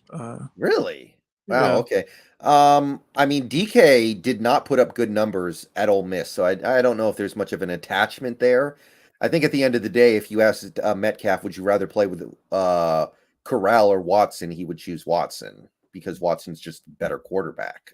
No, I mean, like I'm saying, like in the case that either Watson goes to like Carolina or in the case that Seattle doesn't want him, because I was hearing that a lot of people want Malik Willis, but like every time you watch him, I don't know if this is coaching specifically or if it's just him as a player or his weakness. Like I rarely see him targeting the middle of the field, and that just reminds me of all the stuff that we have with Russ for these like the past 10 years. So I think his passer chart is different than Wilson's, though. I think he does actually do short and intermediate stuff a lot better than Wilson did. And he's got better size. It's easier for him to see over the middle because he's like 3 inches taller. yeah, that's true. Yeah. So Hamza, it sounds to me like you're a little more into the rebuild idea than the reload with Watson idea. Is that accurate? I'm kind of on the fence with it. I think the Deshaun decision would be more exciting, but I do also think, being that the Seahawks are based out of Washington, it's a little bit more of a liberal state. I think a lot of the fans are going to be upset with the fact that we've moved on from, someone with a character, or at least puts on the front like Russell Wilson, to someone with Deshaun Watson who might be questionable. Like you, I'm pretty agnostic to the idea and the charges, especially with him being found not guilty or being let off. But I wouldn't want to draft any of the quarterbacks in this draft. I think we should just build our defense, build our O-line, and then look for a quarterback next year. I honestly think, Drew Lock as a gap year QB would be okay. I mean, he obviously isn't that great, but if Carroll's able to run the team that he wants to, he doesn't need great quarterback play to win a game, right? Then again, you've got to think our division is extremely competitive right now. We got lucky in the fact that they expanded the playoffs to 7 teams. So maybe we'll be able to make it in with Locke. And we'll consider that a successful season, right? Just having that playoff berth. But if you were to think about how we want to move forward, if we wait next year, and obviously you're pretty familiar with cap restrictions and whatnot on these other teams in the NFC West, what's it looking like for the Cardinals and the Niners and the Rams past this year? Well, the Niners could be in trouble if they have to pay Trey Lance in a couple years, but for the moment, their caps are actually pretty good. They did pay Kittle a lot of money, and then Kittle gets hurt all the time, which is not ideal, but they're fine, especially because they're shedding Garoppolo in a little bit here. The Cardinals are in trouble. The Cardinals are in big trouble because Kyler is making it clear he wants to get paid, and if they pay him, they're not really going to have anything left. The Rams are in a little bit of trouble too. There are things they can do, but they're up against it. Yeah, I think using this year as a gap year and just building and acquiring as many resources as we can, and then taking the jump the year afterwards is probably the better option. But then again, Pete Carroll, John Schneider, these are eccentric individuals, right? You can't ever tell what's in their mind. They might be leaning either way, and they're just going to go with the opportunity that presents itself. And depending on whether they get Watson or whether they have to go into the draft without a QB, that's going to determine how they want to move forward with the franchise. I think that sounds about right. I just want us to commit to one of those paths and run with it. Don't slow roll it. Fuzz, any last thoughts? Yeah, I was wondering, at 9, we have the 9th pick, and I was wondering, at that point, I don't think we can get like either an elite, well, not elite, but what's it called, like an elite offensive tackle, because I think what's his name, the one from Alabama, I think he's about to go probably top 5 actually. But my question is, a lot of people are saying trade back, but like for the past couple of years, we never even had the pick this high, and we've never had like a clear blue chipper. So my question is, do you think it's better to stay at that pick or trade back maybe maybe a round or 2 back, or maybe even to a 20s and get a couple more assets? It depends on who's still there. I would be fine with Thibodeau. I would be fine with Jermaine Johnson. I would be fine with Kyle Hamilton. There are guys that I would definitely be fine getting at number 9. But if they're all gone, and I'm looking at like Trevor Penning and cornerbacks, which, by the way, I don't want to take a cornerback at number 9 because that's not the Pete Carroll way, and we've never really needed to do things like that. So I would be willing to trade back then, but only if there's nobody there that I like. I'm not going to trade back just to trade back. What's Penning projected to be drafted at? He's like a mid-first rounder, but he might be the best tackle available if Cross goes, which I don't think he will. Do you I think? But think he could. I think we could easily trade back in the first round to, a hungry team, because at the 9th pick, you're top 10. Someone's going to be willing to offer you another first round pick in this draft, plus maybe a high pick in the second, or maybe next year's another first round. Teams get pretty hungry around that day. So I think, especially with our trend, John Schneider is going to want to trade back, especially if the player that they're looking at isn't available there. Yeah. Go ahead. I was wondering, do you think that it would be possible? Because I think the Eagles have, I'm not sure if it's back to back, but they have like 13 and 15 or 14, 15, something like that. Yeah, Eagles have a bunch of first round picks. Yeah. Yeah. Do you think it would be possible to trade your 9th pick and like your second round pick? Is it like the 41st, I think? Something like that. Definitely not out of the question, but they already. I like it. That would only be possible if they were, I think, looking for a quarterback, and I don't think any of the quarterbacks in this draft are better than Jalen Hurts. Yeah, You're not going to give up 2 first-round picks for a 9th pick if it's for a tackle or a D end. I think quarterback for sure, but how much do they have faith in Jalen Hurts?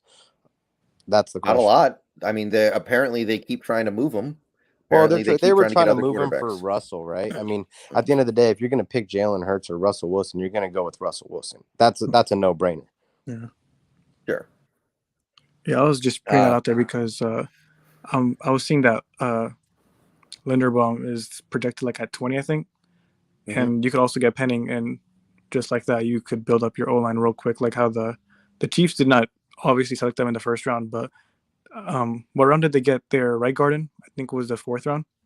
Yeah, they did a ton of stuff on that offensive line. I can't remember exactly where all the picks were. Yeah, but they built that up real quick. Yeah, I mean, it's not really the Pete Carroll way to spend 2 first-round picks in one draft on offensive linemen, but maybe it's not Pete Carroll really in charge anymore. Who knows? Yeah, that's true. I really like Penning. I saw some of his highlights at the Senior Bowl, and he was throwing players around. So if that's the pick that we take, later in the first round, we trade back and we get him plus some more assets for the future. I think that'd be a great move by the front office. Yeah, I'm open to a lot of stuff if you decide to rebuild. The only thing that would make me mad that we do at this point would be if we traded for Kirk Cousins or signed Jameis Winston and tried to compete in 2022 with those guys. Like, I don't want anything to do with that. Yeah, Pete's not going to do that. I've got faith in him. Yeah, hopefully. Okay, Fuzz, I'm sorry, Hamza, any last thoughts? No, I appreciate you having me on. I mean, like everyone said, it's an end of an era. I just want to say thank you to Russ. Thanks to Bobby. Thanks to the LOB. I know it's been a few years since we had them, but I mean, this officially closes that chapter, and I think we all need to be ready to move on. And, we're going to be able to get rid of some fair weather fans, and so I'm okay with that. Tickets are going to go down in prices. I might be able to go to a few more games every season. So, I mean, this has a pretty good outlook, and I'm excited for the future. So thanks for having me. No problem. Okay. Fuzz, any last comments? No, I just want to say thanks for having me. And yeah, it was a great era, but it's time to move on, I guess. You have a wonderful day. You too. Okay. This is going to be Ricky and Ghost. All right. Ghost, welcome to the stream. Yo, what's up? Hear me? Yeah, I can hear you. How you feeling, man? I'm feeling pretty good. I'm very interested to see what we do now. Got rid of 2 legends in Seattle. We all kind of expected the Bobby Wagner to be released and Russell Wilson, although it looked like at one point he was going to stay here. The trade was going to come sometime soon. It was inevitable. So I was kind of surprised, but then when I saw kind of the details and heard some rumors about him wanting an extension, it all made kind of sense. And given the circumstances, I was kind of happy, or I was okay with what we got in return. I like Noah Fant. I like Shelby. Not really a big fan of Drew Lock, but this was the scenario that I did not want during the offseason. I wanted to completely rebuild, and I wanted to start over with a whole clean slate. But, I mean, we wanted a change, and I guess this is the change we got. So maybe if this doesn't work out, hopefully Pete gets fired, John Shiner gets fired, and we start completely over. If this does not work out again.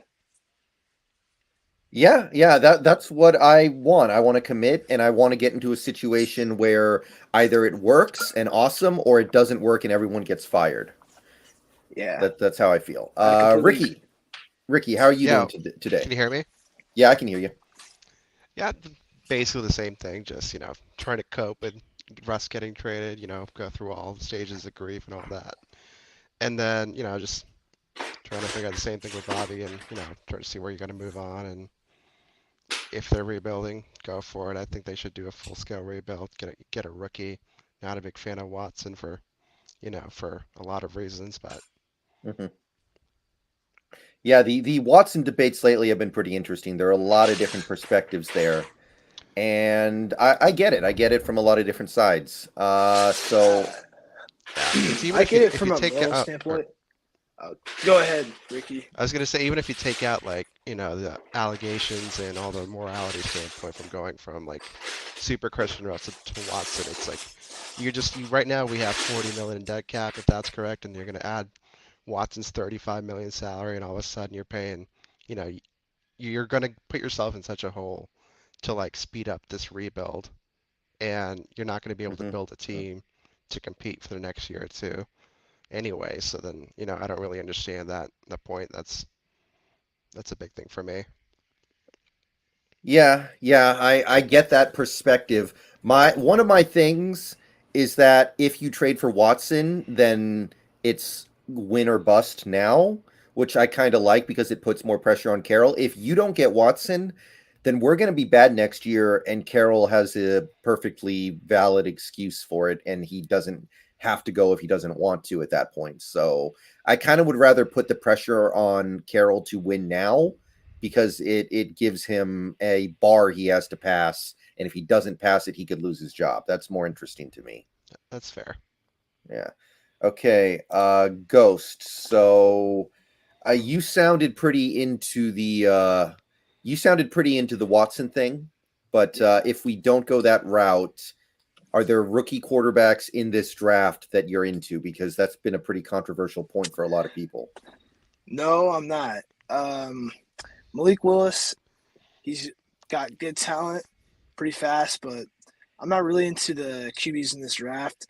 I mean, if we don't get Watson, I'd just much rather just build a roster instead of have a QB in this draft you throw into the season, and you don't know if he's going to play well, especially with the roster given now. It's not like this is a Russell Wilson situation his rookie year where he played with a really good roster. So much rather just, if we don't get Watson, I'd much rather just build up the roster, then get your QB. Then you kind of have a situation, kind of like the Denver Broncos or the Buccaneers or even the Rams.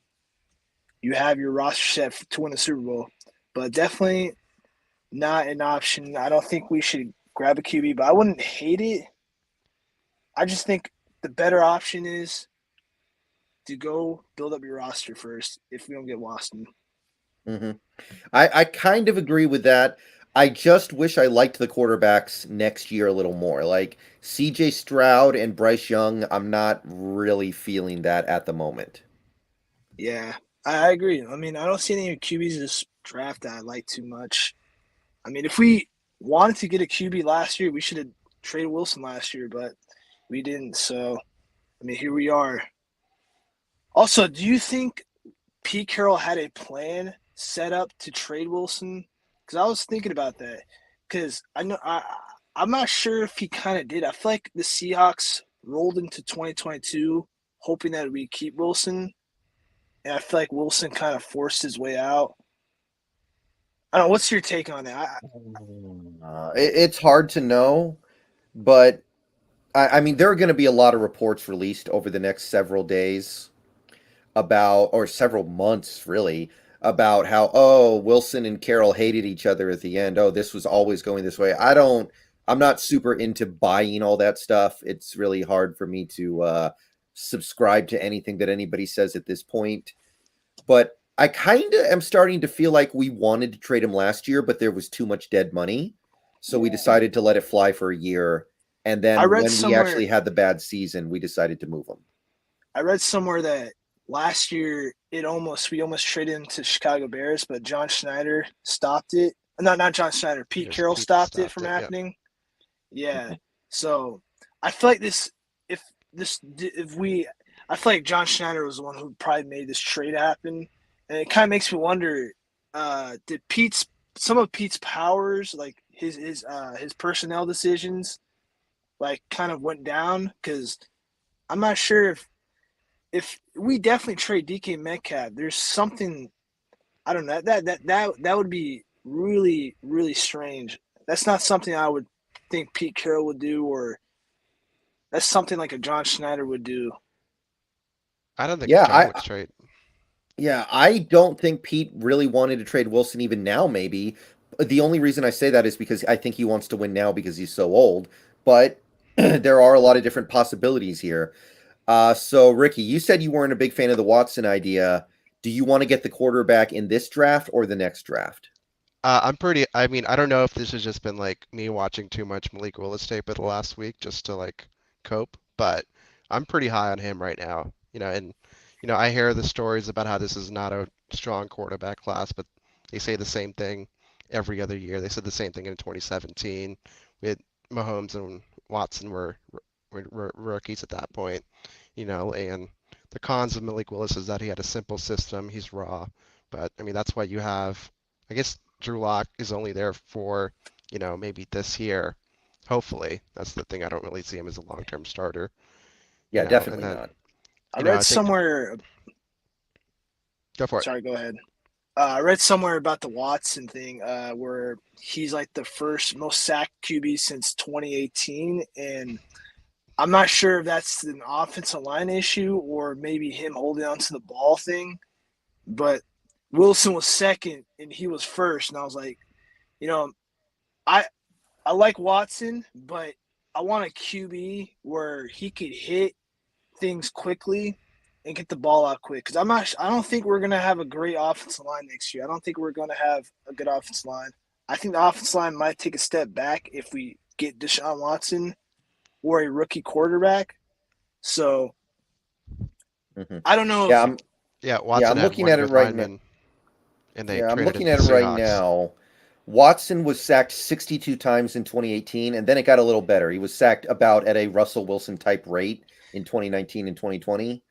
Now, I would say that he's going to come to an offense that is hopefully going to allow him to get the ball out a little faster, because that's what the Waldron offense is trying to do. Didn't work great with Wilson, although actually, honestly, Wilson was getting sacked less than he typically did last year.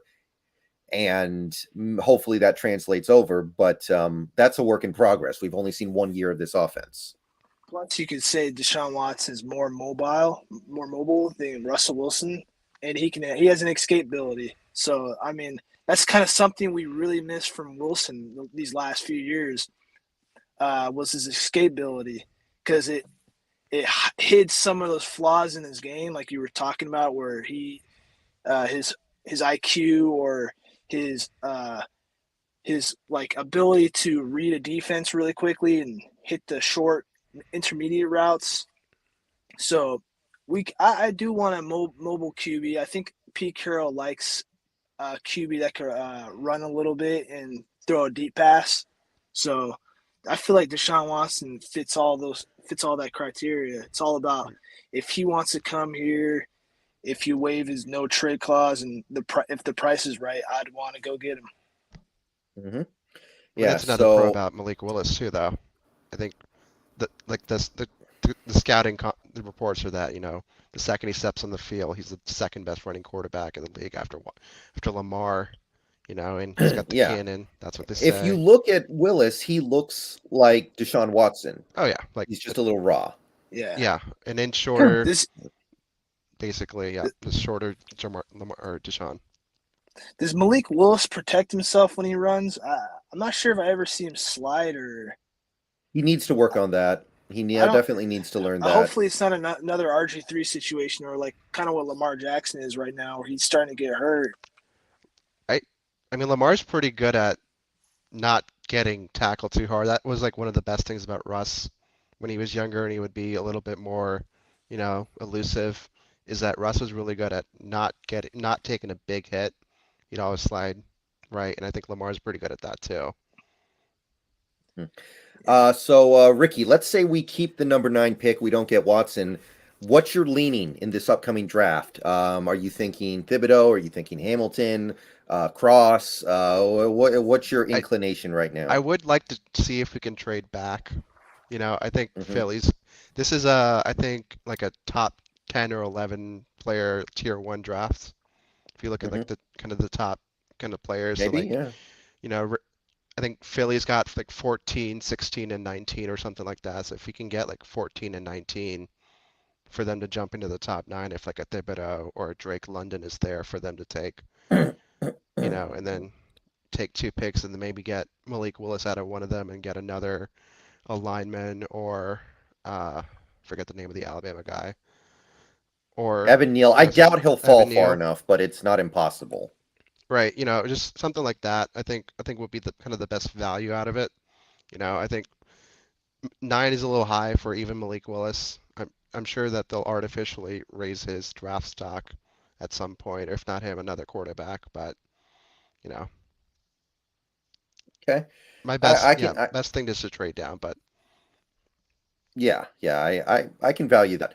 All right, so a Ghost. Any other final thoughts? Any other things you want to say? Yeah, I have a question. So I know you were asking, or you were saying in one of your videos that you don't know what a Jamal Adams value is, and I was thinking, like, what if we were, since we're switching to a 3-4 defense, and Jamal Adams, he's gonna play a lot better in a 3-4 defense. We hope to expect.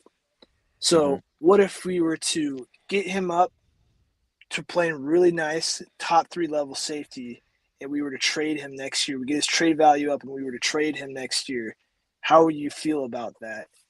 And would you be cool with that, or you want to trade him now, or? Well, we can't trade him now. There's no point in trading him now. What I'm saying is that having a guy like a Jamal Adams is kind of a waste if you're not trying to win a Super Bowl. He's not the kind of player you want to have on a loser team. That's a complete waste. There are players that make sense to have on a bad team. Like if you have an elite left tackle, you can be like, okay, this guy's going to be great for a decade. So we got a little bit of time here. We don't need to deal him just because we're not winning right now. But a guy like a Jamal Adams, you do kind of have to. Yeah, that's the thing that doesn't make any sense. Like, why would we go out and trade for Jamal and extend Tyler Lockett if we're just going to trade away our franchise QB and go into a rebuild? I just don't see a rebuild. Yeah, I have to believe that Carroll wants to win now at his age. I'll say that. no, I think so. Yeah, Ricky, any final thoughts from you? No, yeah, I think you guys hit the points there. I'm sure if they're rebuilding, it's going to be a 2 to 3 year build versus a complete tear down 5-year rebuild. Trade all of our assets. I don't think, guys like some of the younger guys like DK or Jamal, I think they're part of the plan 2 to 3 years down the road and not necessarily kind of like get as many draft picks as possible. But yep. Time All right. for a rebuild. All right, Ghost, time for Ricky. a new era. Yeah. Thank you for coming Bobby out. and Russ. Yeah, thanks, Absolutely. Bobby Thank and you. Russ. All right. See you, Brendon. Right. See you. Okay. See you later, Ricky. Thank you for coming out. All right. We're going to bring in our last 2 callers of the night. It's Austin Roberts and Chris. Welcome to the stream, you two. How's it going? Austin, what's up? Austin? Okay, we'll give him a second to fix his microphone. Chris, are you there? Yes, sir. How you doing? I'm doing great, actually, and I'm doing a lot better since I've kind of had time to process this, and I think I kind of understand what the organization is doing and where we're going from here. Okay, that's a pretty good mentality to have right now. So, and I will say, not like PKO's earned it, but I'm kind of, maybe I'm coping. I don't know, but I kind of think I know where we're going from here. Yeah. I mean, I don't trust this front office to do the right things. I will say this: Maybe it's different people calling the shots. Maybe Schneider actually has power now. Maybe Desai has some of the power now. I don't know. We don't get to know those things. I'll say that. But I am interested by the possibility of maybe Schneider having more power or Desai having at least some of the power. Austin Roberts, you get that sorted out? Okay, he's having, I guess, some minor technical issues over there, Austin. So when you get that sorted out, just let us know. But Chris, so what's your inclination this offseason? Are you blowing it up, or are you going to reload around Deshaun Watson? Well, I guess I'm kind of taking a middle ground because I think blowing it up is kind of stupid because we have too much talent. We have guys like obviously DK, Daryl Taylor. You know, we have young pieces which I think we can't build around. We have a lot of cap space. I mean, which we can roll over to the following year. So I think blowing up is kind of stupid. But at the same time, Deshaun, I'm a firm no on that one. First of all, he's an idiot. Okay, you can't have your quarterback being an idiot. I'll take an idiot receiver. I'll take an idiot defensive back. I'll take an idiot defensive lineman. I'm not taking an idiot quarterback. So that's reason number one. But I mean, you can't invest hundreds of millions of dollars, so much guaranteed money, which his contract doesn't have a whole lot, but he might want another one.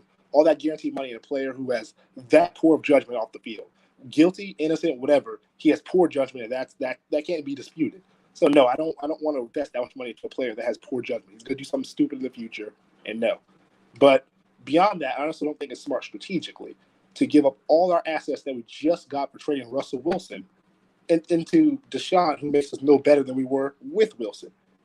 Remember, this team did not make the playoffs. Okay, I think we have young talent, yes, but we also have glaring holes on the offensive line, glaring holes in secondary unless we bring back our guys. He's going to eat up our cap space that we just got from bringing back Bobby. I can't see the logic of bringing in Deshaun Watson where we're no better. I'd take a chance on Malik Willis before I bring Deshaun in. I mean, I think that is the other route. That's definitely the other route. Malik Willis, you wouldn't have to be good immediately. You could take a year to build up, and then in year 2, you unleash him. Exactly, and I'm not the biggest fan of his because I think he has potential to be maybe a top 10, maybe top 5 quarterback in this league. I think he has a lot of potential, but he will take at least 1 year to sit behind a veteran, maybe 2. And people say, okay, that's why we have Drew Lock. That's true, but Drew Lock is not the best veteran for him to be sitting behind and learning from. Right. Okay, you would want him to be learning from a good one, not a bozo who's going to turn the ball over 2 times a game. but you know, and Pete Carroll's also not like we have Bieniemy or quarterback guru. We have Pete Carroll. He's a defensive backs guy. He's not good at developing quarterbacks. And Waldron, you know, he's young. Maybe he's good, but we don't know what he's got. So I don't think we really have. I don't think Willis is the best route either. I would rather go for more of a blue chipper next year than to go for Willis this year because I think he's going to need a lot of work, and I don't trust the people we have to bring the best out of him. Put it that way. Yeah. I think that's all a pretty reasonable thought process to have. I will say that if you're not getting the quarterback until next year, you are looking at least a little bit of a rebuild. Now, when I say rebuild, I think you are still keeping Taylor. I think you're keeping DK. Absolutely.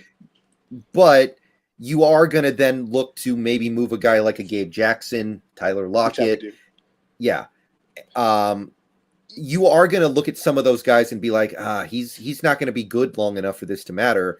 So I do think you are possibly looking at moving Lockett. I think you are you're not going to bring back guys like Quandre or Dwayne Brown because they're past 30, and in the case of Dwayne Brown, he's 37. So there's no way. Exactly. My course of action would be, definitely to trade Lockett. I love Lockett. He's probably my favorite player on the roster currently. But he's going to want to win now. His contract just doesn't fit our timetable nor his age. So I would trade him. I think we definitely could get a first rounder for him, maybe more. There are a lot of teams right now looking for that, kind of. What's going on in here? Oh, what's up, Robert? Hey, Austin. Roberts, right?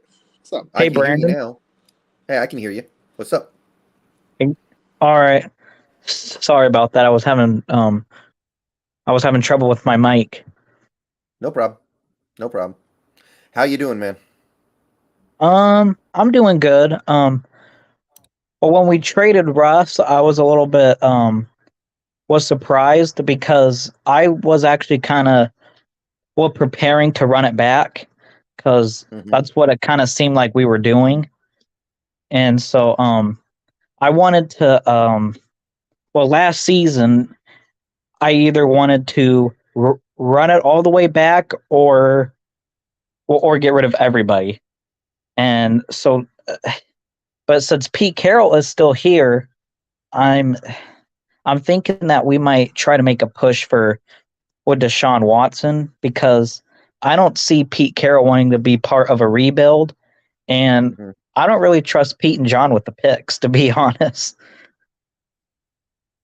Yeah, I don't either. So I am open to the Watson thing. What I'm hoping, though, if we rebuild, I'm hoping that the power dynamics have changed to where Schneider is in more control, or Desai has a lot of control because he's the heir apparent. Maybe they're doing a thing where like Pete's still here, but Desai is going to start to take over a little bit this a little bit more because he's going to be the next head coach. I don't know if they have a structure like that, but it's on the table. So. Listen, my thing is this: like, I understand people saying they don't trust Carroll to make the picks. I don't either. Like, it's not 2012 anymore. I think he's past it personnel wise. But your other alternative is trading everything you got and then some, because Texans are going to want more for Watson than when you get up for Wilson. So everything we have and then some to get Watson. And at best, we're no better than we were with Wilson the last 5 or 6 years. So my thing is like, that is true. Are we okay just winning 10 games, maybe winning a wild card game and getting bounced out by the Rams or whoever or Packers? I mean, if we're okay with that, then okay, let's trade for Watson.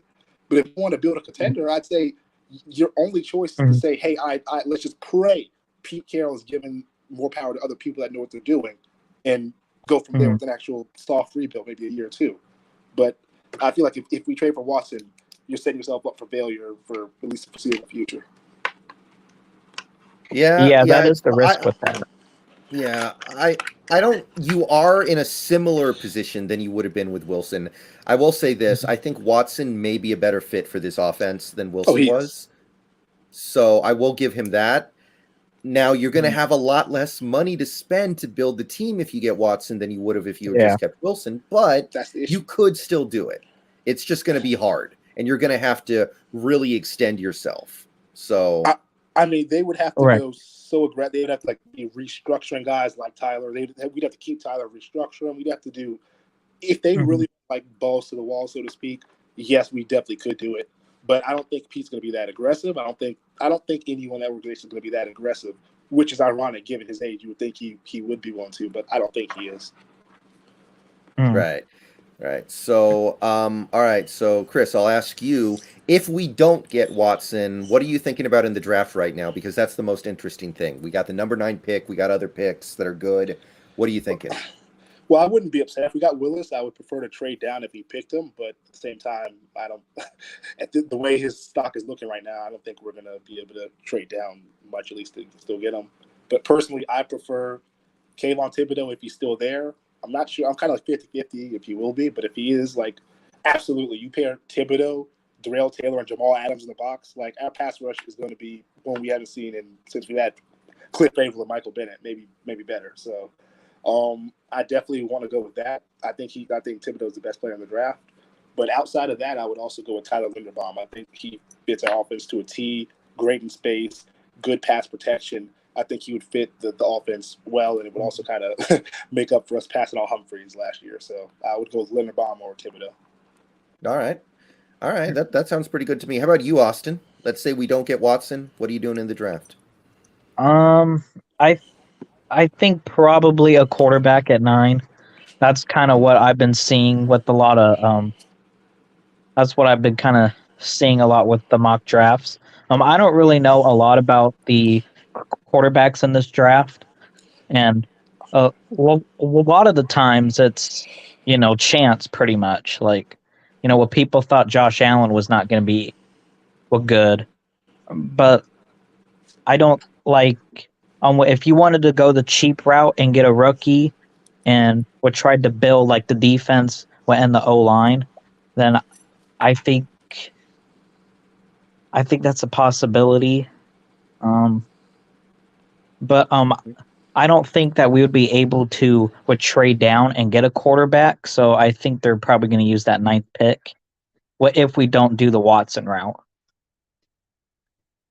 Oh, okay. I think Chris just got disconnected, but yeah, I think both routes are fine. There are a lot of different things that I would be cool doing. There are a lot of different things. Just do it. Just either say, okay, we're going to get Watson, or say we're not going to get Watson, but we're not going to get Kirk Cousins and try to win a Super Bowl with Kirk Cousins. That's silly. Right. Or Jameis Winston or somebody like that. Right. Yeah. I don't mind. I don't mind either option. I could see. Well, I can hear arguments for both, but well, like you said, I would rather have a good roster and then try to possibly get a quarterback, or maybe if we have to draft one this year, well, that's okay because they're a rookie and they're on a cheap deal while we continue to build the roster. Because I don't want to get a quarterback and just have him get whipped like with Daniel Jones. Right.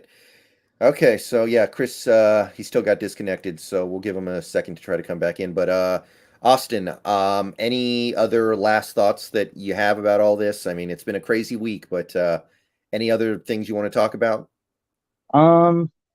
Yeah. Well, I understand why we traded Russ if well, he wanted a massive contract with next season. Then, well, because I don't think that he's worth what Patrick Mahomes type money. So, well, I would rather move on from him now and get something instead of him just leaving and we get nothing in return. Right.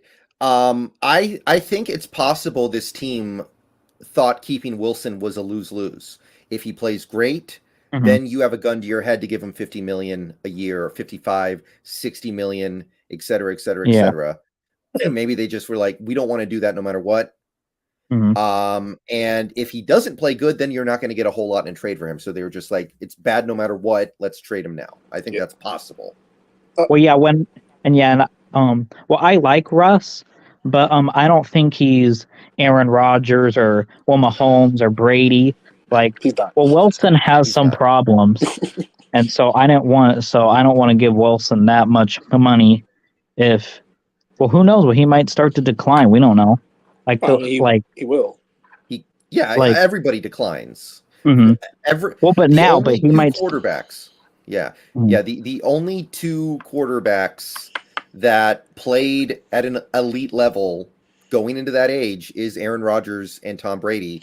And in order for Wilson to be worth that new contract he wants, he would have had to have done that. That's not a good bet to make. And like the last year and a half, Wilson hasn't looked great. He's looked good at times, but he hasn't looked great. Yeah, that's why. Honestly, that's kind of why when I first looked at the trade, I was like, "Oh, we only got two. First we should have got at least three." But the more that you consider the factors here, Wilson, he only has 2 years left on his contract. He's going to be 34 by the end of the year, and I'm really not sure if his best days might be behind him, frankly. And I'm not trying to. Yeah, exactly. I'll always appreciate him for what he did, but I mean, this is facts. I think honestly, if we tried to shop him next year, it's possible we may have only gotten one first for him. So honestly, the fact that we got two, I mean, think about it. I mean, if we tried to trade him next year, he would be an expiring contract. His contract would be expiring that season, the end of that season. He would have been coming off of two and a half bad seasons, and he would have been 35 by the end of that year. Like, how much do you think he would have went for him at that point? I think just one first, honestly, at that point. Well, yeah, the thing is, if you trade for Will next year, you have to extend him. So you're also thinking like, now I have to give him 50 million a year. And it's like, teams are not really going to want to do that unless he has the greatest season ever. Yeah, I mean, honestly, I'm not hoping for his downfall, but I think Denver fans come November, December are going to be looking at this trade like we're looking at the Jamal Adams trade. Like, did we really have to do this? Was this guy the right guy, honestly? I'm interested to see what happens in Denver, that's for sure. I'm definitely interested. Like I said, I'm not rooting for his downfall. They're not in our conference, so if we don't win the Super Bowl, I don't care if they do. I mean, it'll be good for them. Pretentious Cameron, thank you for the $5. Just showing support. Appreciate it, Pretentious Cameron. All right. So, Chris, any final thoughts you want to go into about all this? I mean, I've kind of said my piece, honestly. I think this trade was the right move to make. Honestly, the Bobby release was the right move to make. It sucks seeing guys that we saw drafted back when we were kids be released, but it needs to be done.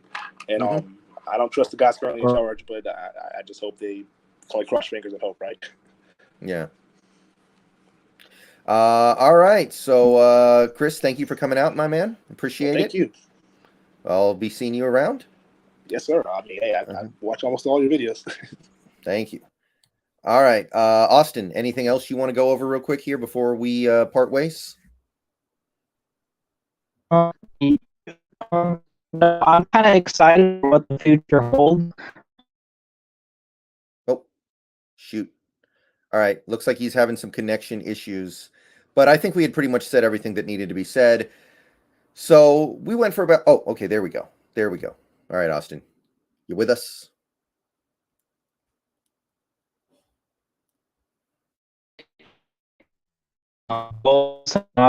We've done.